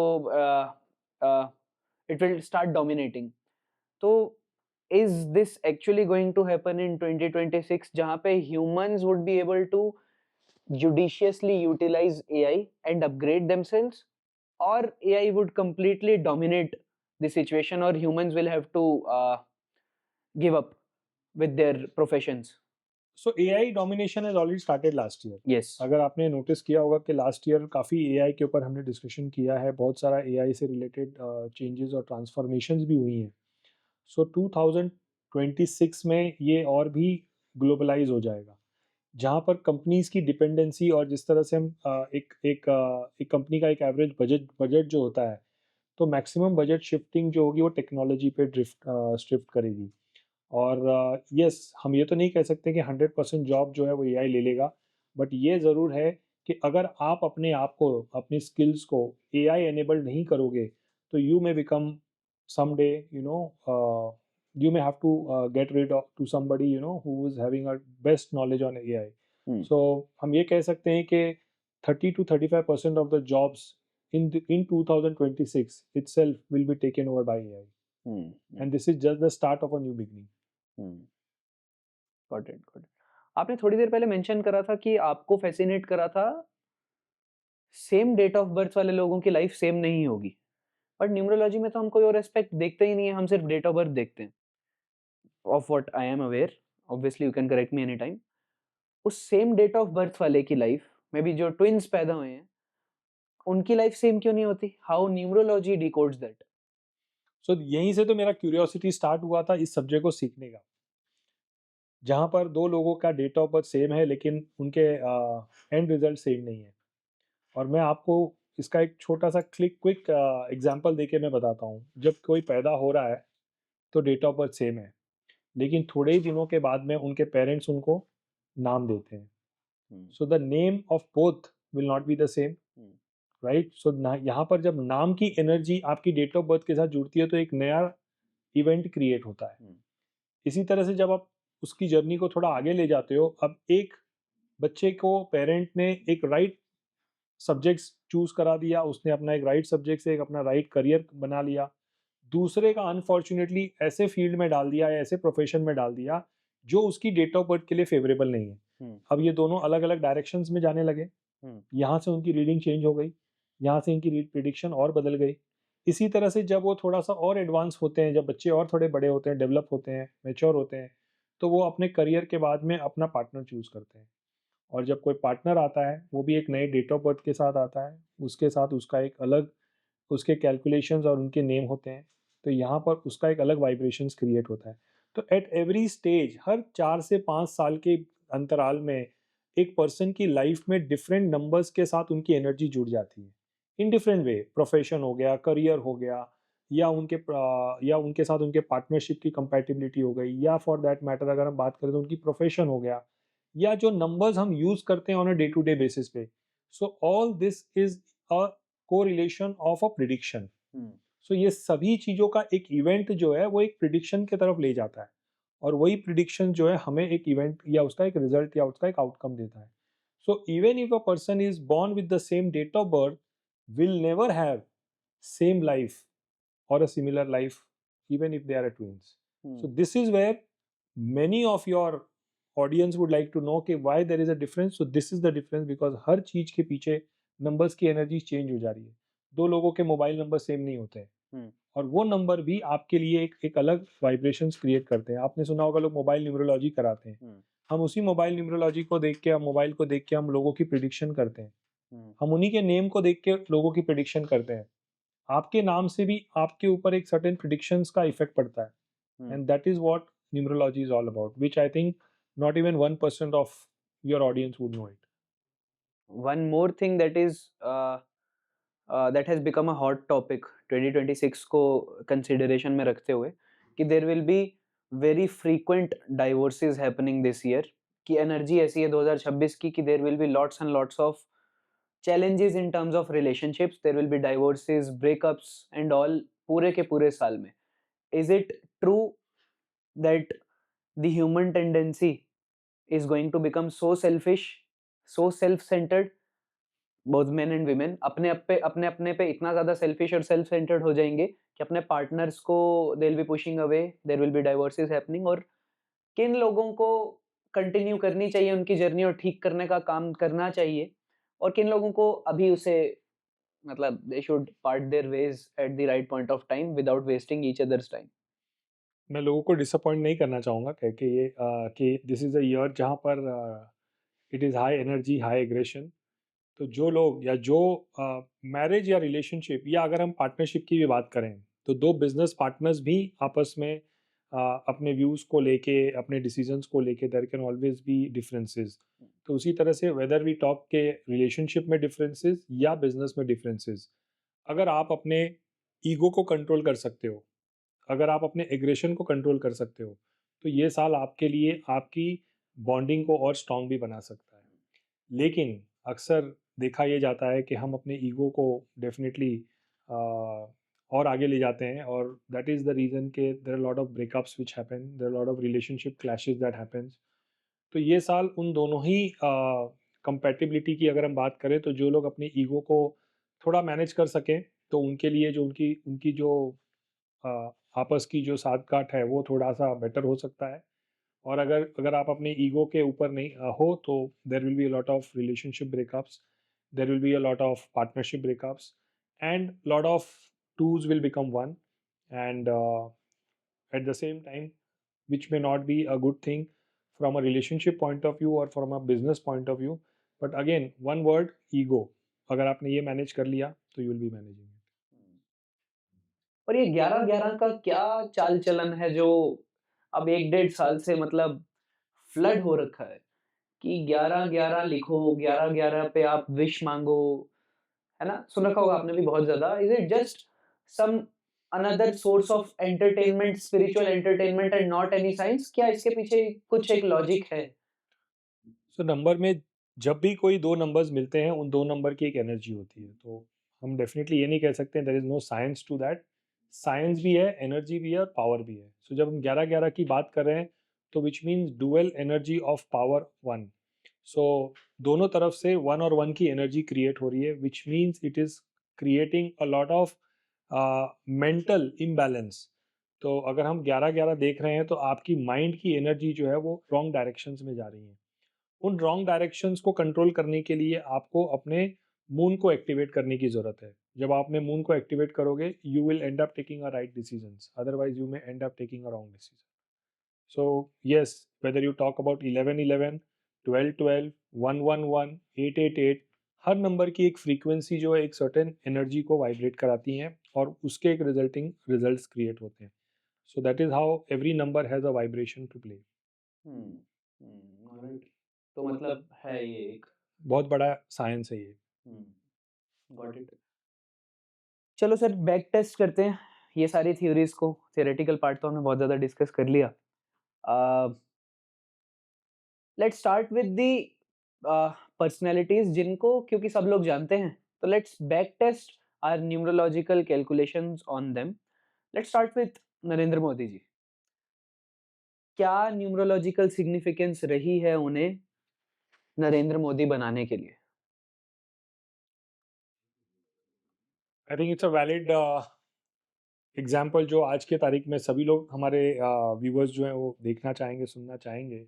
इसमें सबसे पहले देखिए, जब अगर हम अपने देश के सबसे सक्सेसफुल अगर प्राइम मिनिस्टर की बात करें, तो हम उनका वन साइड देखते हैं कि वो सक्सेसफुल हैं, बट उनके सक्सेस के पीछे there are lot of failures also. Hmm, और उसके पीछे उसके नंबर्स का बहुत बड़ा रोल है। अगर आप श्री मोदी जी का अगर आप एग्जांपल उठाएं उनकी डेट का, तो उनका मूलांक नंबर जो है वो नंबर 8 है। लोग कहते हैं 8 नंबर बहुत स्ट्रगल कराता है, जो कि उनको भी कराया है।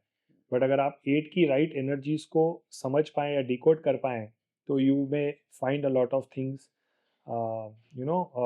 Making that person successful also. इनकी जो मूलांक है वो 17 से 8 आ रही है। Now this 17 is considered as a input number.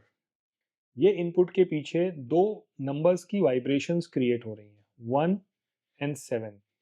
1 number जो है उनको लीडरशिप, नेम, फेम, पावर, ये सारी चीज़ें दिला रहा है।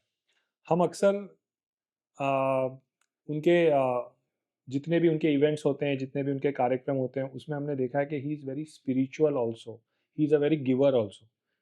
तो जो नंबर 7 है, दैट 7 नंबर की एनर्जी और उसकी वाइब्रेशन इज़ स्पिरिचुअलिटी। और इसीलिए आप देखेंगे कि उनके मैक्सिमम जगह पे there will be a lot of spiritual aspect of it also. अब 17 नंबर से जो 8 आ रहा है, जो भी पर्सन 17 से 8 बन रहा है, उसके जीवन का first half will always go into struggle. और इसीलिए शायद आपको पता भी नहीं होगा कि फर्स्ट 50 इयर्स में मोदी जी ने क्या-क्या किया है। हालाँकि वो हमेशा अपने पार्टी के साथ में एकदम क्लोज़ली उन्होंने काम ज़रूर किया है, but there has been lot of struggle which he has seen behind it. इसीलिए लोग उनको चाय वाला और क्या-क्या चीज़ें उनके साथ में लोग कोट करते हैं। बट इसके पीछे first 50 years have been a lot of struggle, lot of hardship. और इसीलिए जब हम 8 नंबर की बात करते हैं इन जनरल, तो 8 नंबर की power is a very different type of a power. इसके अंदर पूरा ब्रह्मांड है। अब हम पूरा ब्रह्मांड इसलिए कहते हैं क्योंकि 8 नंबर को हम इन्फिनिटी नंबर से लिंक करते हैं। हम्म, 8 नंबर की एनर्जी को अगर आप समझो तो it is like an infinity. Hmm, first 50 years of the life और first 44 years to be precise, अगर आपके जीवन में स्ट्रगल रहा है, तो नेक्स्ट फेज जो रहेगा, नेक्स्ट 40 इयर्स जो रहेगा, वो आपकी लाइफ में आपको ऊपर ले आएगा, प्रोवाइडेड आपने हार्ड वर्क, एफर्ट्स, मेहनत के साथ उसको ब्लेंड किया है। और यही रीज़न है कि मोदी जी का अगर हम एग्जाम्पल लें, तो बिकॉज उन्होंने स्पिरिचुअलिटी के साथ और लीडरशिप को दोनों को राइट ब्लेंड दिया है, इसीलिए उन्होंने प्रधानमंत्री का भी पोजीशन हासिल किया है, लेकिन with lot of hard work and lot of efforts, and that is the reason today he is so successful. और मैं ये बता दूं कि आने वाले 10 सालों तक भी मोदी जी जो हैं वो अपनी इसी पोजीशन पे बरकरार रहेंगे। ये आज मैं आपके माध्यम से व्यूअर्स को बताना चाहूँगा। सो जो लोग ये सोच के बैठे हैं कि बहुत जल्दी ट्रांसफॉर्मेशन आ जाएगा या शिफ्ट होगा, लीडरशिप या प्राइम मिनिस्टर का शिफ्ट होगा, तो अभी उसके लिए इंतज़ार करना पड़ेगा। पर आपने at the very same point आपने ये भी मेंशन करा था 1 और 8 के बीच में टसल रहती है, क्योंकि they are father son better rivals, right? आपने महाभारत का अध्याय भी दिया। तो 1 और 8 के हिसाब से देखा जाए तो Modi ji is an 8th born, 8 date पे बॉर्न, 17th, और दिस ईयर इज 1। तो ये 1 और 8 की फ्रीक्वेंसी क्या उनके लिए, अभी आपने एक बोल्ड स्टेटमेंट दे दिया कि for the next 10 years he is going to be there, at least कहीं नहीं जा रहे। तो पर ये 1-8 तो अदरवाइज सजेस्ट कर रहा है, 1 और 8 का कॉम्बिनेशन, तो there will be turmoil in his personality. So this year is a universal one. But जब हम किसी पर्सन की इंडिविजुअल प्रिडिक्शन करते हैं, तो हम यूनिवर्सल प्रिडिक्शन नहीं करते, हम उनकी डेट ऑफ बर्थ के अकॉर्डिंग प्रिडिक्शन करते हैं। एंड विद दैट फार्मूला अगर हम उसको अप्लाई करें उनकी मोदी जी की डेट ऑफ बर्थ के साथ में, जो कि उनका 17 सितंबर 1955 उनका जो डेट ऑफ बर्थ है, तो इससे इनके लिए आने वाले जो 8 टू 10 ईयर्स हैं, वो उनके लाइफ के बहुत ही इवेंटफुल ईयर्स होंगे। और इसमें इन्होंने ऐसे ऐसी चीज़ें हासिल करनी है या करेंगे जो कि इंडिया को एक ग्लोबल लेवल पे ले जाएगा, जो कि इंडिया को एक सुपर पावर लेवल पे ले जाएगा। और जो इनका विजन है कि जो इंडिया की इकोनॉमी को टॉप 3 में ले जाना, तो there will be a very very strong pull कि शायद इसी साल के लास्ट क्वार्टर में आप देखेंगे कि India will be very close to number top 3 in the economy also. सो ये इनकी डेट ऑफ बर्थ से जो प्रिडिक्शंस निकल के आ रही हैं, that is something which is very important. और अगेन एज आई से, नंबर 8 कहता है मेहनत करो, फल की अपेक्षा मत करो। और मोदी जी के एग्जाम्पल को बेस्ट कोट किया जा सकता है मेहनत के लिए, बेस्ट कोट किया जा सकता है without any result, for without any achievement of result, you continue for the welfare and for the public.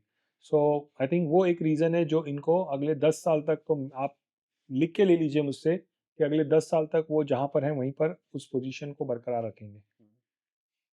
Great. थोड़ा सा बॉलीवुड साइड पे भी शिफ्ट करते हैं।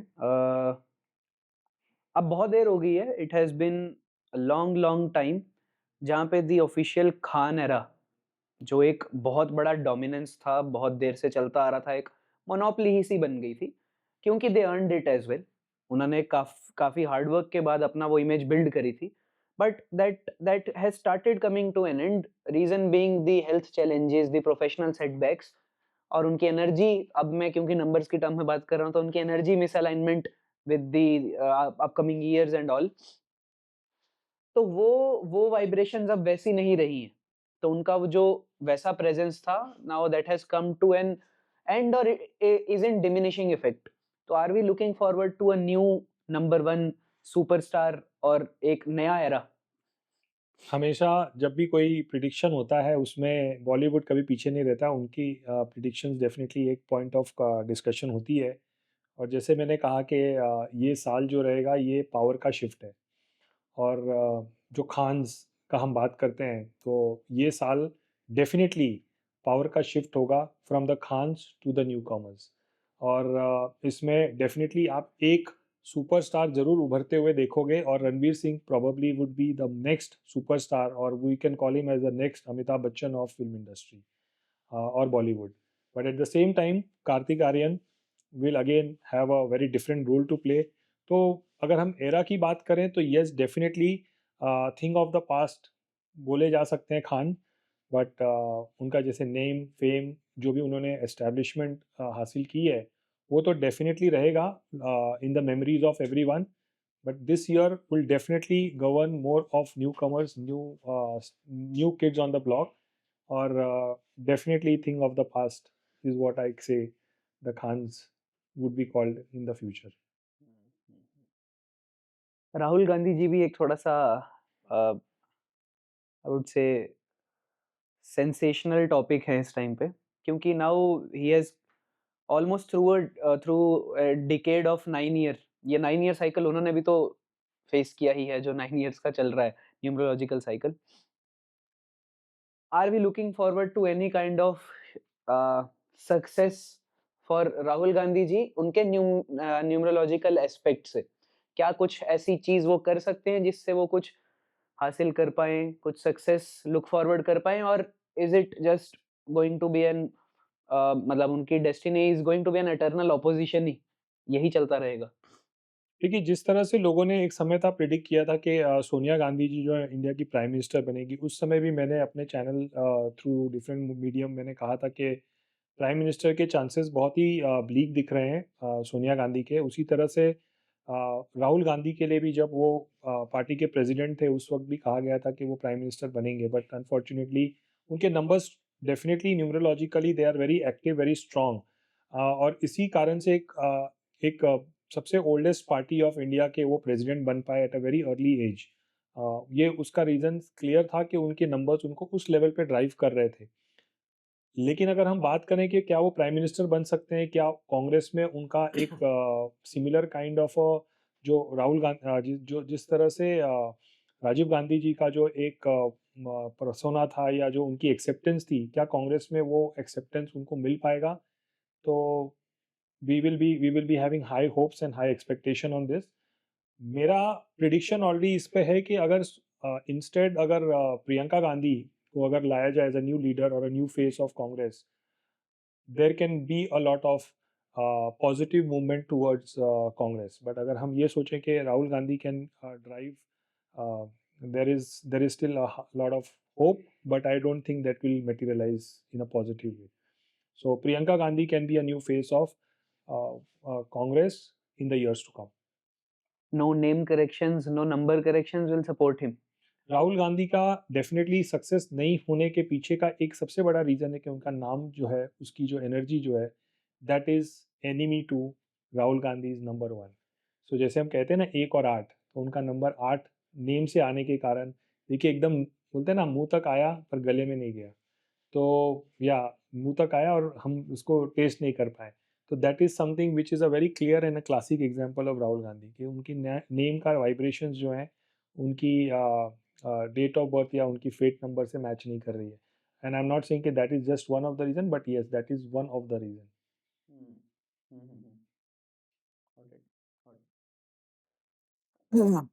Real estate has also been a burning topic right now, क्योंकि it has been on an uptrend trajectory since a long time now. Very exponential growth real estate has seen. क्या ये trajectory well maintained रहेगी अगले 3-4 सालों के लिए भी, और are we looking forward to some kind of housing bubble जो यूएस में भी बना था? इस साल आप देखेंगे कि जो सिटीज जहाँ पर रियल एस्टेट अभी तक बूम नहीं करी है, वहाँ पर जैसे टीयर 2 और टीयर 3 सिटीज में आप देखेंगे कि रियल एस्टेट में एक बूम आएगा, ग्रोथ आएगा। लेकिन जो मेन सिटीज है, जैसे अगर हम बॉम्बे की बात करें, दिल्ली की बात करें, बेंगलोर की बात करें, तो इन सिटीज़ में you will see that the real estate will have a correction. और अगर करेक्शन ना हो तो at least you will not see a much growth in terms of जो अप्रिसिएशन जो लोग एक्सपेक्ट कर रहे हैं या जो बुलिश हैं, तो they may not find that kind of appreciation in these tier 1 cities. So मैं मेरा प्रिडिक्शन यही है कि मैं चाहूँगा कि लोग टीयर 1 सिटीज़ से जितना हो सके बुलिश ना रहें from a real estate investment, and agar if they really intend to invest, they should plan it in tier 2 or tier 3 cities. Is this just coming from the psychological advice या आप market में जो देख रहे हो, या फिर has this anything to do with numerological So prediction? obviously numerology is a power shift, मैंने कहा। तो अगर अभी तक जो power in terms of real estate is in the main cities, the driving force cities जिसको हम कहते हैं, तो वहाँ से पावर शिफ्ट होने वाला है। तो कहाँ शिफ्ट होगा? टीयर 2 और टीयर 3 की तरफ शिफ्ट होगा, and that is why numerologically there is a significance के why we are talking about tier 2 and tier 3, because there has some significance value of numbers. Ambani and Adani, the two major powers that have been driving the economy of India. तो इनका कुछ एक numerical discussion करते हैं इनकी। maybe you can open up some their charts horoscope if possible, और क्या numbers हैं जो उन्हें ड्राइव कर रहे हैं, who will be the winner, who will be the loser, या दोनों सेम compete करते रहेंगे, what is their trajectory ahead, why have been they grown to such extent, उसके पीछे भी क्या न्यूमरोलॉजी की सपोर्ट थी, नंबर्स की सपोर्ट थी, क्या एनर्जी वाइब्रेशंस थी, if you can let us know. तो सबसे पहले तो there is no substitute to hard work, and I think अगर हम अडानी की बात करें या अंबानी की बात करें, तो दोनों में हार्ड वर्क के साथ ये रिजल्ट्स आप देख रहे हैं। While there is always been a debate कि क्या जिस स्पीड में अडानी ने अपने बिजनेस को ग्रो किया है, very soon you will find Ambani on the back foot and Adani on the front foot. But यहाँ पर let me tell you, I mean, it's still no, it's still the era is still not ended of the Ambanis. और अभी तो हमने बहुत कुछ नहीं देखा है जो अभी देखना बाकी है from the growth prospective, business prospective या सक्सेस प्रोस्पेक्टिव। जब तक मुकेश अंबानी जी हैं तब तक Adani will definitely will have to do a lot of hardship to reach there. But yes, Ambani की अगर हम कैलकुलेशन करें या मुकेश अंबानी जी की हम कैलकुलेशन करें, तो ना कि सिर्फ उनका मूल्यांक और भाग्यांक 1 और 9 है इसीलिए उनको सक्सेस मिल रहा है या मेहनत कर रहे हैं, हार्डवर्क कर रहे हैं उसके साथ में, बट उनका जो डेट का नंबर है that is also number 9, which is the start and the end. तो he is a creator and is a destroyer. So अगर वो अपनी एनर्जी को सही तरह से चैनलाइज करें, जो कि वो अभी कर रहे हैं, and that is the reason आपने देखा होगा कि उनका सारा जो नेम की जो ब्रांडिंग की जो शिफ्ट है, that is shifted from Reliance to Jio, and that's the reason कि आपने उनके सारे बिजनेसेस को भी आपने उनके नए ब्रांडिंग जियो के नाम से आप देख रहे हैं। चाहे वो पेट्रोल पंप्स को उन्होंने जियो के नाम से रीबर्थ किया, पेट्रोल पंप को उन्होंने जो जियो के नाम से नेमिंग किया हो, या जियो के नाम से उनका हॉटस्टार है, या जियो के नाम से उनका रिटेल है, या जियो के नाम से any form of Jio. So that is the new brand that has been created, और उस ब्रांड का अगले 10 साल तक नंबर 1 बने रहना, that is also a fact, क्योंकि number 2026 means a new start, और उन्होंने अभी ये नई जर्नी की जो शुरुआत की है, that is going to stay for 9 years. So yes, there will be a lot of competition between both, but at the same time, Ambani will always rule. That is the fact of this year at least. Name numerology की sir, you have, आप बार बार एक ही चीज पे point out करें, name numerology, name numerology. आपने जितने भी अभी तक कोर्स करेक्शंस बताए हैं वो सब नामों को लेके बताए हैं। क्या है एक्चुअल सिग्निफिकेंस? नाम इतना इंपॉर्टेंट है, मतलब डेट ऑफ बर्थ से भी ज्यादा सिग्निफिकेंस है कि इसे हम जब ठीक करते हैं तो सारा का सारा एनर्जी शिफ्ट हो जाता है। और हम आए दिन बहुत लोगों को देखते भी हैं, जो हमने पहले भी डिस्कस करा, कि अपने नाम में चेंजेस कर रखे होते हैं, रेपिटेटिव लेटर्स डाल देते हैं या कुछ चीज हटा देते हैं। क्या सिग्निफिकेंस है? लोग कहते हैं नाम में क्या रखा है, मैं कहता हूँ नाम में सब रखा है। अगर आप नाम को डिकोड करना जान जाओ तो I think that is where you will decode your life. मैं सिंपल नाम का अगर एग्जांपल दूं, अगर हम श्री कृष्ण की बात करें तो श्री कृष्ण के नाम को अगर आप डिकोड करो तो उनके नाम का टोटल नंबर 19 बनता है। Number 1 is creator and number 9 is destroyer. दोनों को अगर देखा जाए तो it is the start till the and, मतलब वो पूरा का पूरा एक तरह से इन्फिनिटी उनके अंदर समाया हुआ है।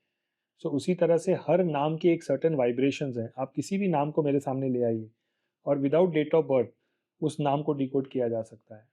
And that is why we can very openly say कि नाम की prediction can not go wrong, because नाम आपकी खुद की एनर्जी बन जाती है। और जैसे नाम आप रखते हो वैसे आपके एक्शंस बन जाते हैं। So that is something which you have to decode. और हर व्यक्ति के लाइफ में जो नाम है वही एक सबसे स्ट्रॉन्ग पार्ट बन जाता है उसके सक्सेस का, बिकॉज डेट ऑफ बर्थ तो हम चेंज कर नहीं सकते हैं और नाम हमारे साथ सबसे पहला जुड़ता है और वही नाम हमारे साथ लाइफ टाइम जीता है। तो that is why name has a big role to play. हम किसी भी नाम की अगर एग्जांपल लें, चाहे हम अंबानी की एग्जांपल लें, उसमें भी नाम का ही इफेक्ट है जो उसका एक रिजल्ट दे रहा है। Resulting factor of success is name along with hard work. अगर आप जिंदल का एग्जांपल ले लीजिए, वहाँ पर भी नेम का कनेक्शन है।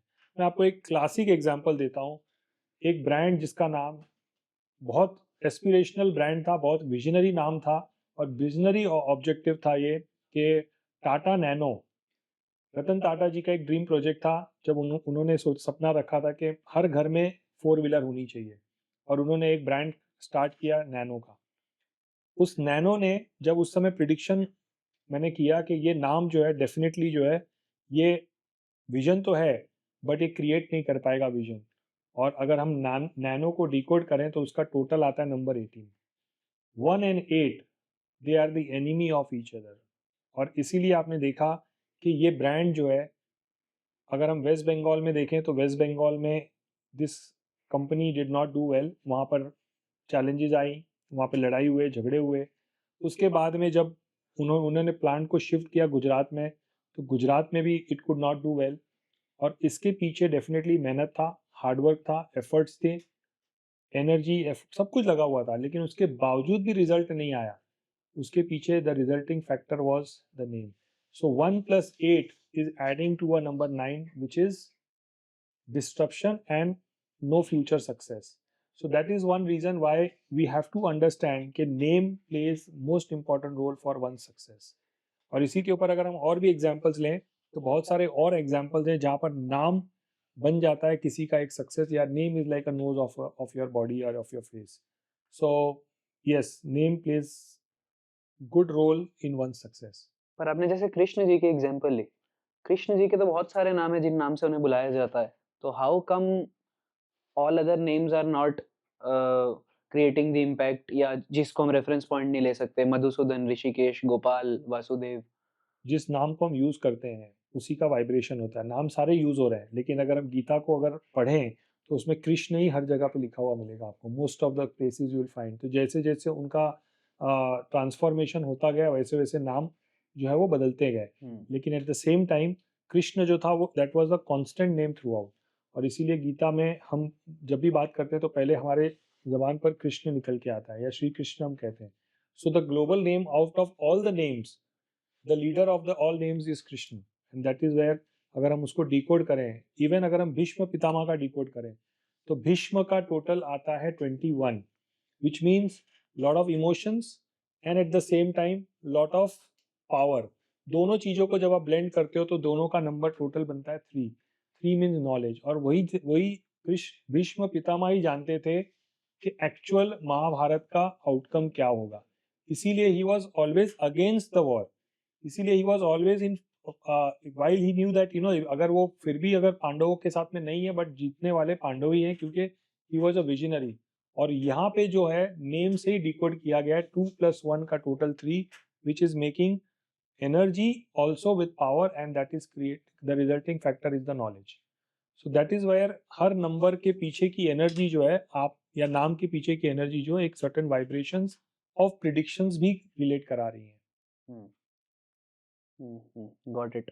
some other case studies on name numerology जो आपने आपका कोई पर्सनल केस स्टडी हो, आपने इतनी ज़्यादा कंसल्टेशंस कर रखी हैं, इतने ज़्यादा लोगों से डील कर रखा है, तो कोई ऐसे क्लाइंट एग्जांपल्स जिनको आपने नेम सजेस्ट करे हैं, चेंज करा है and what impact has it created? So जब से टाटा ने अपने नैनो के प्रोजेक्ट को अनसक्सेसफुल डिक्लेयर किया, उसके बाद से ही आपने नोटिस किया होगा कि टाटा कंपनी में ही जितने भी प्रोडक्ट्स उसके बाद लॉन्च होने लगे, वो सब न्यूमरोलॉजिकली राइट कनेक्टेड हुआ।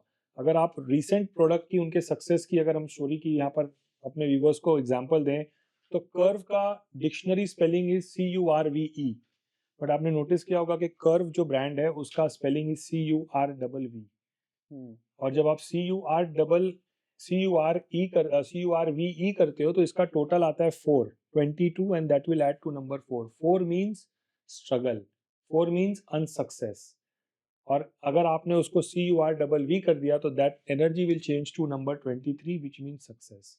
सो this is one example which every viewer will be able to relate it. Similarly अगर उन्होंने अभी रिसेंटली जो उनका टाटा सियारा जो ब्रांड लॉन्च हुआ है, एक समय पहले भी सियारा एक बहुत अच्छा फेमस और बहुत ही सक्सेसफुल रेप्यूटेड ब्रांड रहा टाटा का, जिस सेम नेम को उन्होंने रीलॉन्च किया and day one of the booking they had a very very high result. So I think rather than मैं किसी और का एग्जाम्पल यहाँ पर कोट करूँ, उससे बेटर है कि आप जो रियल लाइफ एग्जाम्पल जो हम सब जानते हैं अगर उनको रिजेंबल करें यहाँ पर हमारे इस केस स्टडी में, तो I think that will make more sense and that is more for people to calculate and understand also. मेरे नाम की vibration does they align with my date of birth, अगर आपसे पूछूं? सो आपके नाम का एनर्जी जो है डेफिनेटली एक ऐसे स्ट्रॉन्ग नंबर पे आ रहा है and that is the reason आपने भी अपने बड़े अर्ली एज में ही सक्सेस हासिल करना स्टार्ट किया होगा। सो जब लोग अपने एजुकेशनल बैकग्राउंड में रहते हैं, आई थिंक उससे पहले आपने अपनी अर्निंग स्टार्ट की एंड जो भी अर्निंग आपकी है वो एक रिप्यूटेड अर्निंग है, एक रिस्पेक्टेबल अर्निंग है and at the same time एक नेम और फेम वाली है। So you are blending luxury also, materialistic things also and at the same time और अ लीडरशिप रोल ऑल्सो। सो ये सब अगेन अगर हम नाम में क्या रखा है अगर डिकोड करें तो ये सब आपके नाम से डिकोड होके आ रहा है। I may know you only for a few months और year, but you know yourself more than what you know anybody else would know. तो ये आपके नाम की एनर्जी है और यही एनर्जी आपको आगे ले जा रही है। पर आपने ऐसे नाम देखते ही कैलकुलेट कर लिया क्या उसका? बिकॉज जब हम किसी से मिलते हैं तो सबसे पहले उनकी सारी कैलकुलेशन कर लेते हैं। तो what is the total number that is coming out so of? देखिए आपका नाम स्टार्ट ही हो रहा है वी से। वी मीन्स 6, और आप जो भी करोगे लार्जर देन लाइफ करोगे। जो भी करोगे जिसमें you will always want to do things which is very big in success and you would not want to compromise on small thing. So obviously आपके नाम की स्टार्टिंग लेटर भी, और दैट इज़ द रीज़न कि हम हमेशा किसी अपने स्टूडेंट को या अपने क्लाइंट्स को यही कहते हैं कि जितना जल्दी और जितने अर्ली एज में आप अपने नाम को करेक्ट कर लेते हो, आपकी स्ट्रगल लाइफ की खत्म हो जाती है, कम हो जाती है, या rather you start finding the right path of success. So that is there in your name also and at the same time उसकी वाइब्रेशंस जो है आप उनको अपने डे टू डे लाइफ में अप्लाई कर पाते हो। Got it. सो ये करेक्ट है कि नहीं जो मैंने कहा? Yes, definitely. ठीक है sir, let's jump on to the part जहाँ पे हम अब एक बार सभी लोगों के लिए कुछ लेट्स गिव देम समथिंग। जैसा कि आपने कहा late at the latest stage of life you think of giving more back to the people, so let's give them something about 2026।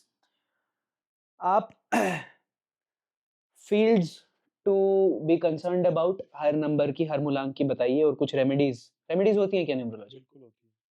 शुरुआत से होती हैं कि आपने इनकॉर्पोरेट करी है कि कुछ वही जनरल रेमेडीज होती हैं, क्या इनका कुछ सिग्निफिकेंस?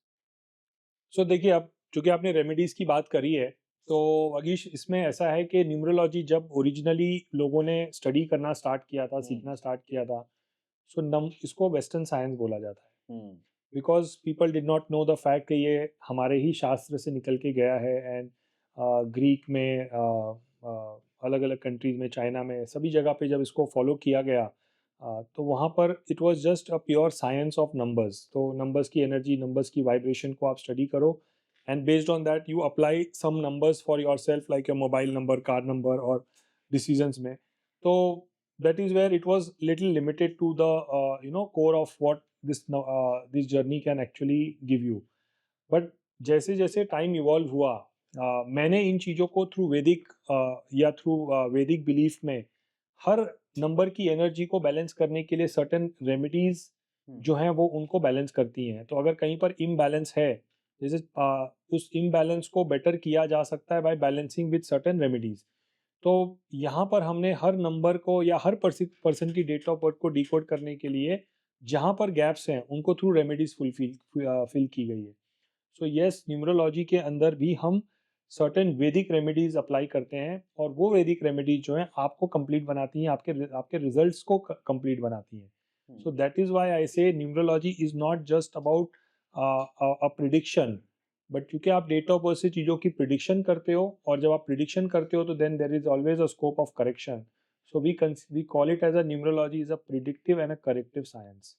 सो हम उसको पहले कैलकुलेट करते हैं और फिर बेस्ड ऑन द नीड हम उनकी रेमेडीज उसमें ऐड करते हैं and that completes the entire cycle और जर्नी ऑफ सक्सेस। तो मतलब आपकी इन सारी बातों से ये तो समझ में आ गया कि मोबाइल नंबर सही लेना, नेम सही होना, कार नंबर, हाउस नंबर, ये सब सही करना, that should align with your date of birth की energy, is very very important if you want to get successful in life. ये तो बहुत ज़्यादा ज़रूरी है, क्योंकि एक कॉमन मिस्टेक्स जो लोग करते हैं कि लकी नंबर देख लिया, कहीं से भी ऑनलाइन गया, गूगल करा और लकी नंबर ढूंढ लिया अपना, और उस लकी नंबर के हिसाब से चीज़ें ले लेते हैं बिना अलाइनमेंट देखे। तो मुझे लगता है वो कहीं ना कहीं प्रॉब्लम क्रिएट करता होगा। Half knowledge is very dangerous, आपने सुना होगा। और अक्सर जो ये वीडियोस लोग देखते हैं तो उससे सबसे पहले हम अपना एक्सपेरिमेंट अपने पे करते हैं और this is something which is very dangerous, और खुद के ऊपर ये एक्सपेरिमेंट करना कैन बिकम समटाइम्स फेटल। तो मैं आपके व्यूवर्स को यही कहना चाहूँगा यहाँ पर कि आप जब भी कोई इम्प्लीमेंटेशन करो, you should take that implementation in the observation with the right expert. क्योंकि आप करेक्शन तो कर लेते हो और आपको लगता है कि आपने नाम के अंदर कुछ लेटर्स ऐड कर लिया, कुछ स्पेलिंग चेंजेस कर ली, बट नेम की एनर्जी इतनी अगर आसानी से अगर कोई कैलकुलेट कर लेता तो हर कोई न्यूमरोलॉजिस्ट बन जाता। और इसकी वाइब्रेशंस को समझने के लिए यू नीड दी एक्सपर्ट। जैसे कि एक डॉक्टर की प्रिस्क्रिप्शन जो है वो साथ साथ में बताती है कि आपको उस मेडिसिन को कैसे लेना है, उसी तरह से नेम या कोई भी कैलकुलेशन जो हम एक सोशल मीडिया प्लेटफॉर्म पे जाके जब अप्लाई करते हैं, so that may sometimes become fatal also. So one should follow numerology what I say, but not blindly in terms of कि कहीं से भी कोई भी वीडियो उठा के आपने अपने ऊपर इम्प्लीमेंट कर लिया।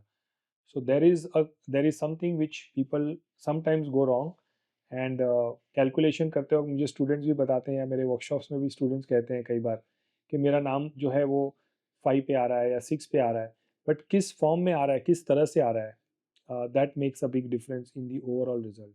हमने जो भी एग्जांपल दिए उसमें इनपुट का एक बहुत बड़ा रोल है, और लेट मी टेल यू कि ये भी एक तरह से डिकोड किया हुआ साइंस है जो मैंने किया है।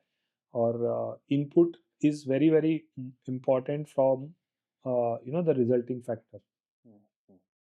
ठीक है sir, let's start with the number part. We are towards the concluding part of our podcast, तो एक बार कुछ देकर भेजते हैं सभी लोगों को। एक नंबर वालों के लिए क्या करना है उन लोगों को 2026 में, क्या मेजर मेजर एरियाज को ध्यान में रखें और क्या रेमेडीज करें जिससे ओवरऑल प्रोग्रेसिव रहे उनके लिए ईयर, क्योंकि हाँ हम अभी we can not do precise predictions for everyone without their date of birth, but एक मूलांक के हिसाब से general predictions we can do, we can give them something, an alert और मे बी सम अवेयरनेस। तो एक नंबर वालों से शुरू करते हैं। एक नंबर वालों के लिए it is a good year अगर वो थोड़ा अपने डिसीजंस को थोड़ा रोक के लें, इंस्टेंट डिसीजन ना लें और इम्पल्सिव डिसीजन ना लें। तो this will definitely support them this year, they will get good changes after June July. And अगर उनको अपने नंबर्स को और ज़्यादा एक्टिवेट करना है तो सबसे पहले उनको सूर्य को जल देना स्टार्ट कर देना चाहिए एवरी मॉर्निंग, और एट द सेम टाइम अपने अपने से बड़ों का, अपने फादर का स्पेशली, उनको आशीर्वाद लेना चाहिए। So this will create right energy and also help them from not taking impulsive decisions. दो नंबर वालों की बात करें तो 2 नंबर चंद्रमा, मून, और मून वालों के लिए सबसे इम्पॉर्टेंट है कि अपने अपने इल्यूजन्स को या अपने जो इम्पल्सिवनेस को थोड़ा सा उन्हें स्थिर करना है. They should not take any harsh step towards career change in this year. Usually होगा कि वो अपना करियर चेंज करना चाहेंगे या जॉब से बिजनेस करना चाहेंगे. So they should avoid, they should restrict. And from remedial point of view इन लोगों को जो है जितना हो सकता है water they should donate to the under privilege people. So that will help them take a right step toward success. 3 number को अपनी नॉलेज और अपनी क्रिएटिविटी को इम्प्रूव करना चाहिए इस साल. और जितना ही वो अपने क्रिएटिविटी को इम्प्रूव करेंगे, एनहेंस करेंगे, कोई नया स्किल्स, कोई नई नॉलेज एक्वायर करें, and this will help them gain success, growth, promotion after October onwards. इन्हें गुरु का सपोर्ट लेना चाहिए. इन्हें केसर का तिलक लगाना चाहिए रोज. 4. नंबर 4, जितना ही टेक्नोलॉजी और इलेक्ट्रॉनिक चीज़ों के साथ में अपने साथ जुड़े रहेंगे उतना उनके लिए बेनिफिशियल रहेगा. और they can be good in terms of technology shift. तो अगर इन्हें कोई करियर अपॉर्चुनिटी मिल रही है फ्रॉम आईटी वालों के लिए खास करके, उनके लिए ये साल बहुत बढ़िया रहेगा. And at the same time in लोगों को अपने घर में जितने भी इनके पास में अनयूज्ड इलेक्ट्रॉनिक चीज़ें हैं ये इनको अपने घर से बाहर निकाल देना चाहिए. अनयूज्ड का मतलब है कि something which is not in the right shape, broken है या अनयूज्ड है which is not of their use. सो ये इनके इनके माइंड को क्लटर करेगा और इनके रॉन्ग डिसीजंस को क्रिएट करेगा. So obviously they should get rid of all the unwanted electrical things which they have in house. 5 number. Number 5, अपने लेजीपन से बाहर आ जाए सबसे पहले. Because they have seen lot of success in the last few years और that has made them lazy for this year. तो जितना हो सकता है कि they should get into more of a banking related work. They should go into more of administrative work. And remedy के point of view से they should start planting water to trees on a daily basis. Usually आपने देखा होगा कि लोग बोलते हैं Wednesday को, बट मैं कहूँगा डेली कुछ ना कुछ प्लांट में पानी डाल दें और जितना हो सके वाटर को वेस्ट ना करें. 6 number. 6 number will have a good success in the luxury field. तो जो लोग भी लग्जरी फील्ड में हैं, जो लोग भी एडमिनिस्ट्रेटिव फील्ड में हैं, उन लोगों के लिए अच्छा ईयर है ये. From luxury there will be a lot of job changes या business changes that they will see, जो नंबर 6 वाले हैं. तो they should be very bullish के उनको अच्छे अपॉर्चुनिटीज़ मिलने वाले हैं and these opportunities will transform into great success. करना यही है कि अपने अगर if they are married, so they should have good respect to their wife, and if they are not married then they should respect women around them. Number 8, number 7 की अगर हम बात करें तो नंबर 7 वालों के लिए ये स्पिरिचुअल ईयर रहेगा. सो जितना हो सकते हैं स्पिरिचुअल एस्पेक्ट में काम करें. थोड़ा सा उनको अपने हार्ड वर्क को लेके थोड़ा सा ध्यान देना है. थोड़ा सा रिसर्च रिलेटेड अगर जो काम कर रहे हैं लोग, जो स्पिरिचुअल काम कर रहे हैं, उन लोगों के लिए ये साल बहुत अच्छा लेके आएगा, रिजल्ट ट्रांसफॉर्म लेके आएगा. And at the same time in लोगों को खास करके स्पिरिचुअल या कोई अगर इनका गुरु है तो उन गुरु को कुछ सेवा करें. किसी जूतागर की सेवा कर लें या किसी गुरुद्वारे में जाके कोई सेवा कर लें. तो इससे उनके करियर में, जॉब में ट्रांसफॉर्मेशन आने के चांसेस हाई रहेंगे. नंबर 8 वालों के लिए ये कर्मा का ईयर भी है. अब चूंकि नंबर 8 और नंबर 1 दोनों आपस में एनिमी है तो ये कोई शॉर्टकट तो ले ही नहीं सकते. अगर इनके ऊपर कोई भी शॉर्टकट इन्होंने लिया तो जितना इन्होंने मेहनत किया इस साल में उसका वो उतना ही उनको गिव बैक करना पड़ेगा in the years to come. So इनके लिए सबसे पहले एक ही काम है कि अपने आसपास में जितने भी चैरिटेबल इंस्टीट्यूशंस या ट्रस्ट हैं वहाँ पर जाके इन्हें कुछ दान करना चाहिए, कुछ सेवा करना चाहिए, जैसे कि मैंने नंबर 7 के बारे में बताया. So they should avoid taking any new leap in their life. So as long as career की बात करें तो करियर के अंदर इनके इम्प्रूवमेंट तब आएगा जब आफ्टर अक्टूबर नवंबर. बट जो रियल एस्टेट में होंगे, जो प्रॉपर्टी में होंगे, उन लोगों के लिए ये अच्छा होगा. सो अगर आप कोई इन्वेस्टमेंट करना चाहते हो so you can look at doing a long term investment rather than a short term investment. And number 9, आप अपनी एनर्जी को कंट्रोल करो. अगर आपने अपनी एनर्जी को कंट्रोल किया तो आप अपने रिजल्ट्स को कंट्रोल कर पाओगे. So high energy will impact your results. So keep your energy channelised in such a way कि जो भी आप काम कर रहे हो उस काम के अंदर आप अपने एग्रेशन तो लाओ लेकिन ईगो के साथ मत लाओ. And that will give them the right success what they want. इन्हें करना चाहिए कि कुछ फिजिकल एक्टिविटीज़, कोई स्पोर्ट्स, इस तरह की इनको काम ऑन अ रेगुलर बेसिस करना चाहिए, जिससे कि इनकी राइट एनर्जी का चैनलाइजेशन हो। ये साल जो लोग आर्मी में हैं, जो नेवी में हैं, जो स्पोर्ट्स में हैं, ये साल उन लोगों के लिए काफ़ी अच्छा रिजल्ट लेके आ सकता है। Got it sir. और जिन लोगों को अब क्योंकि न्यूमरोलॉजी बहुत देर से बहुत ऐसे सैचुरेशन फेज में आ गई थी क्योंकि people were made wrongly aware of numerology, जिसे मैं रॉन्गली अवेयर कहूँगा। मिसयूज बताया जा रहा था, गलत तरीके से गाइड किया जा रहा था, इसीलिए लोगों को न्यूमरोलॉजी की सिग्निफिकेंस डिमिनिशिंग दिखी, इसीलिए पीपल गॉट कैरिड अवे। तो अब क्योंकि न्यूमरोलॉजी सीखना चाहते हैं, आई एम श्योर इस पॉडकास्ट के बाद people would have gotten new insights into numerology, और न्यूमरोलॉजी के एंथुजियास्ट प्रिपेयर हुए होंगे।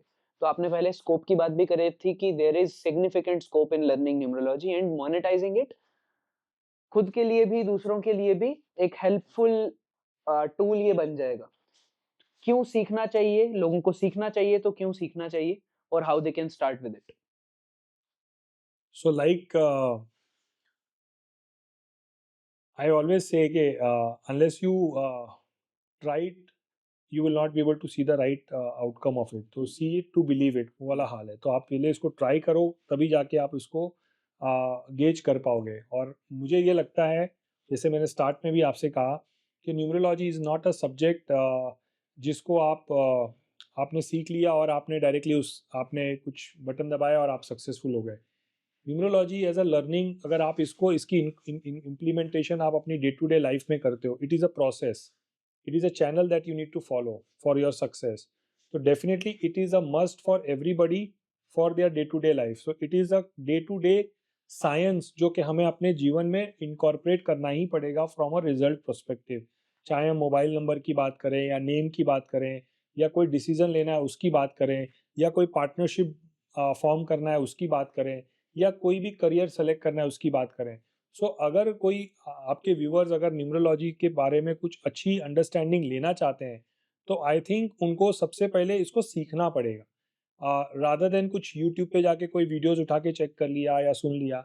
आप पहले इसको समझो, इसकी पूरी प्रोसेस, इसकी जर्नी को समझो, why numerology is important and why today people are following more numerology than even astrology या even tarot or for that matter any other subject. अब जब आप इसको अपनी रियल लाइफ के साथ में इम्प्लीमेंट करते हो, ब्लेंड करते हो, तो उसका एक नया फ्लेवर, आपकी लाइफ का एक नया फ्लेवर निकल के आता है।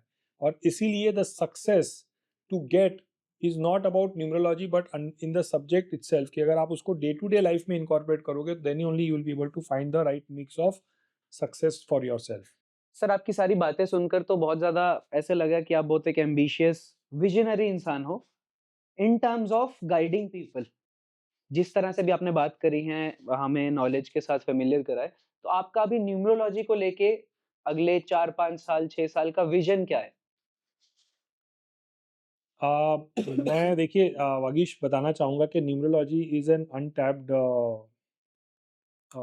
Field right now from the audience perspective, अगर मैं बात करूँ। हालांकि वेस्टर्न कंट्री में ये सब्जेक्ट का बहुत ही ज़्यादा रीच हो चुका है, and that is the reason कि आज वो अपने डे टू डे लाइफ के साथ में इस तरह से उसको ब्लेंड करते हैं कि उनकी ओवरऑल सक्सेस का फ्लेवर हम सब देख रहे हैं। That is why we all look up to them, कि हम उनके जैसा बनना चाहते हैं या वैसा सक्सेसफुल होना चाहते हैं।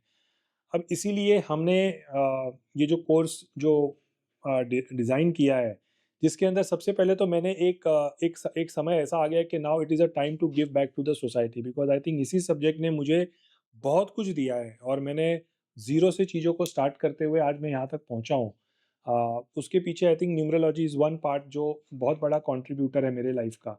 और इसीलिए मुझे लगता है कि अगर हम 130-120 करोड़ लोगों की अगर हम बात करें, अगर हम अपने देश की, तो I think it is a time to give back to the society also what I have got from the society.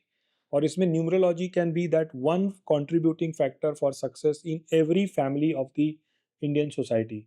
और इसीलिए मेरा ऐसा मानना है कि हर घर में एक न्यूमरोलॉजिस्ट होना चाहिए, बिकॉज हम अपनी एजुकेशनल नॉलेज को क्या हम एक्चुअल में अपनी डे टू डे लाइफ के साथ, अपने करियर के साथ हम उसको यूज़ कर रहे हैं, क्या इम्प्लीमेंट कर रहे हैं, I still have my doubts. But at the same time अगर मैं देखूं, तो जब से ये सब्जेक्ट को अप्लाई करना स्टार्ट किया है, Today I have already trained 1.5 lakh students, जिसमें से almost 50% of my students are housewife or they were strugglers at one point of time.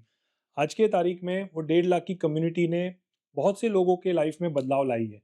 ऐसा नहीं कि मैं ही सिर्फ न्यूमरोलॉजी सिखा के लोगों को ट्रांसफॉर्म कर रहा हूँ, बट मुझे खुशी इस बात की है कि मेरे वही स्टूडेंट जो हैं आज अलग अलग सोसाइटी में, अलग अलग कंट्री में, वर्ल्ड में अलग अलग जगह पे वो न्यूमरोलॉजी को राइट फॉर्म में यूज़ कर रहे हैं। एंड आई थिंक कि एक आदमी से बदलाव नहीं हो सकता है।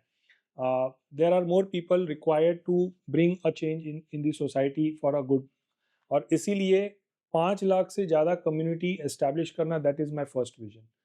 और इससे होगा ये कि आप एज एन इंडिविजुअल, जैसे अभी आपको कुछ न्यूमरोलॉजी के रिलेशंस पता चले हैं और आप उन चीज़ों को इम्प्लीमेंट करोगे, किसी को गाइड करोगे, किसी को एडवाइस करोगे, तो उससे बहुत सारे अपने आसपास में चेंजेस आप देख पाओगे। And I think this is where the start और द इग्निशन शुड हैपन। और that is why I feel कि ये सब्जेक्ट जो है इट हैज़ इमेंस पोटेंशियल। और लोगों को इसकी रियल सेंस नॉलेज अभी तक नहीं है। और जितना भी हम अभी जानते हैं न्यूमरोलॉजी को, वो सिर्फ भ्रमित नॉलेज है। It is not the real knowledge, and I think people through your channel should know कि numerology is not even covered 2% or 3% in our society yet.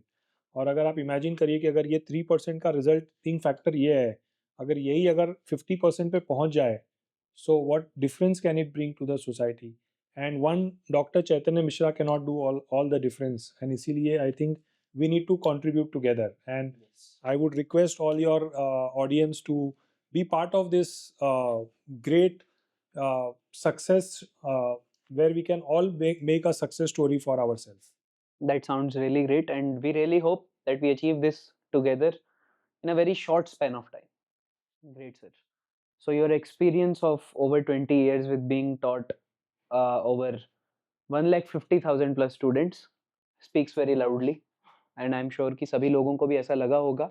आप लोगों ने इसे अगर लास्ट तक देखा है, and if you have found it helpful, और आप लोगों के अंदर भी वो जिज्ञासा जागी है, वो ग्रीड जागी है कि मुझे ये नॉलेज लेनी है, बाकी लोगों से पहले लेनी है। तो as sir mention during the whole podcast, कि आप लोगों को the first and foremost thing which is of paramount importance, आप लोगों को नॉलेज से भी पहले गुरु चूज करना इम्पॉर्टेंट है। क्योंकि एक right Guru will equip you, enable you with right form of knowledge। आप उस नॉलेज को तो ले लेंगे कहीं से भी, पर उसे किस तरह से यूज करना है, to put it to a right use, judicious use, आप लोगों को एक राइट गुरु की जरूरत है। तो अगर आप लोगों को यहाँ तक न्यूमरोलॉजी के बारे में चीजें समझ में आई हैं, अच्छा लगा है, if you want to learn more and more things, तो आप लोग नीचे दिए गए लिंक पे, डिस्क्रिप्शन पे क्लिक करके आप चैतन्य सर की क्लासेस का हिस्सा बन सकते हैं, जहाँ पे हम already we keep on teaching lots and lots of students there. आप लोग उस जर्नी का हिस्सा बने, आपके लिए जरूर it will be very helpful. Thank you so much Chaitanya sir for joining us. Hope to see you again for more and more podcast, ताकि हम सभी लोग इसी तरह से एनलाइटन होते रहें। Thank you, Vagish, for having me, and it was a pleasure to be here, and it will always be a pleasure to come again.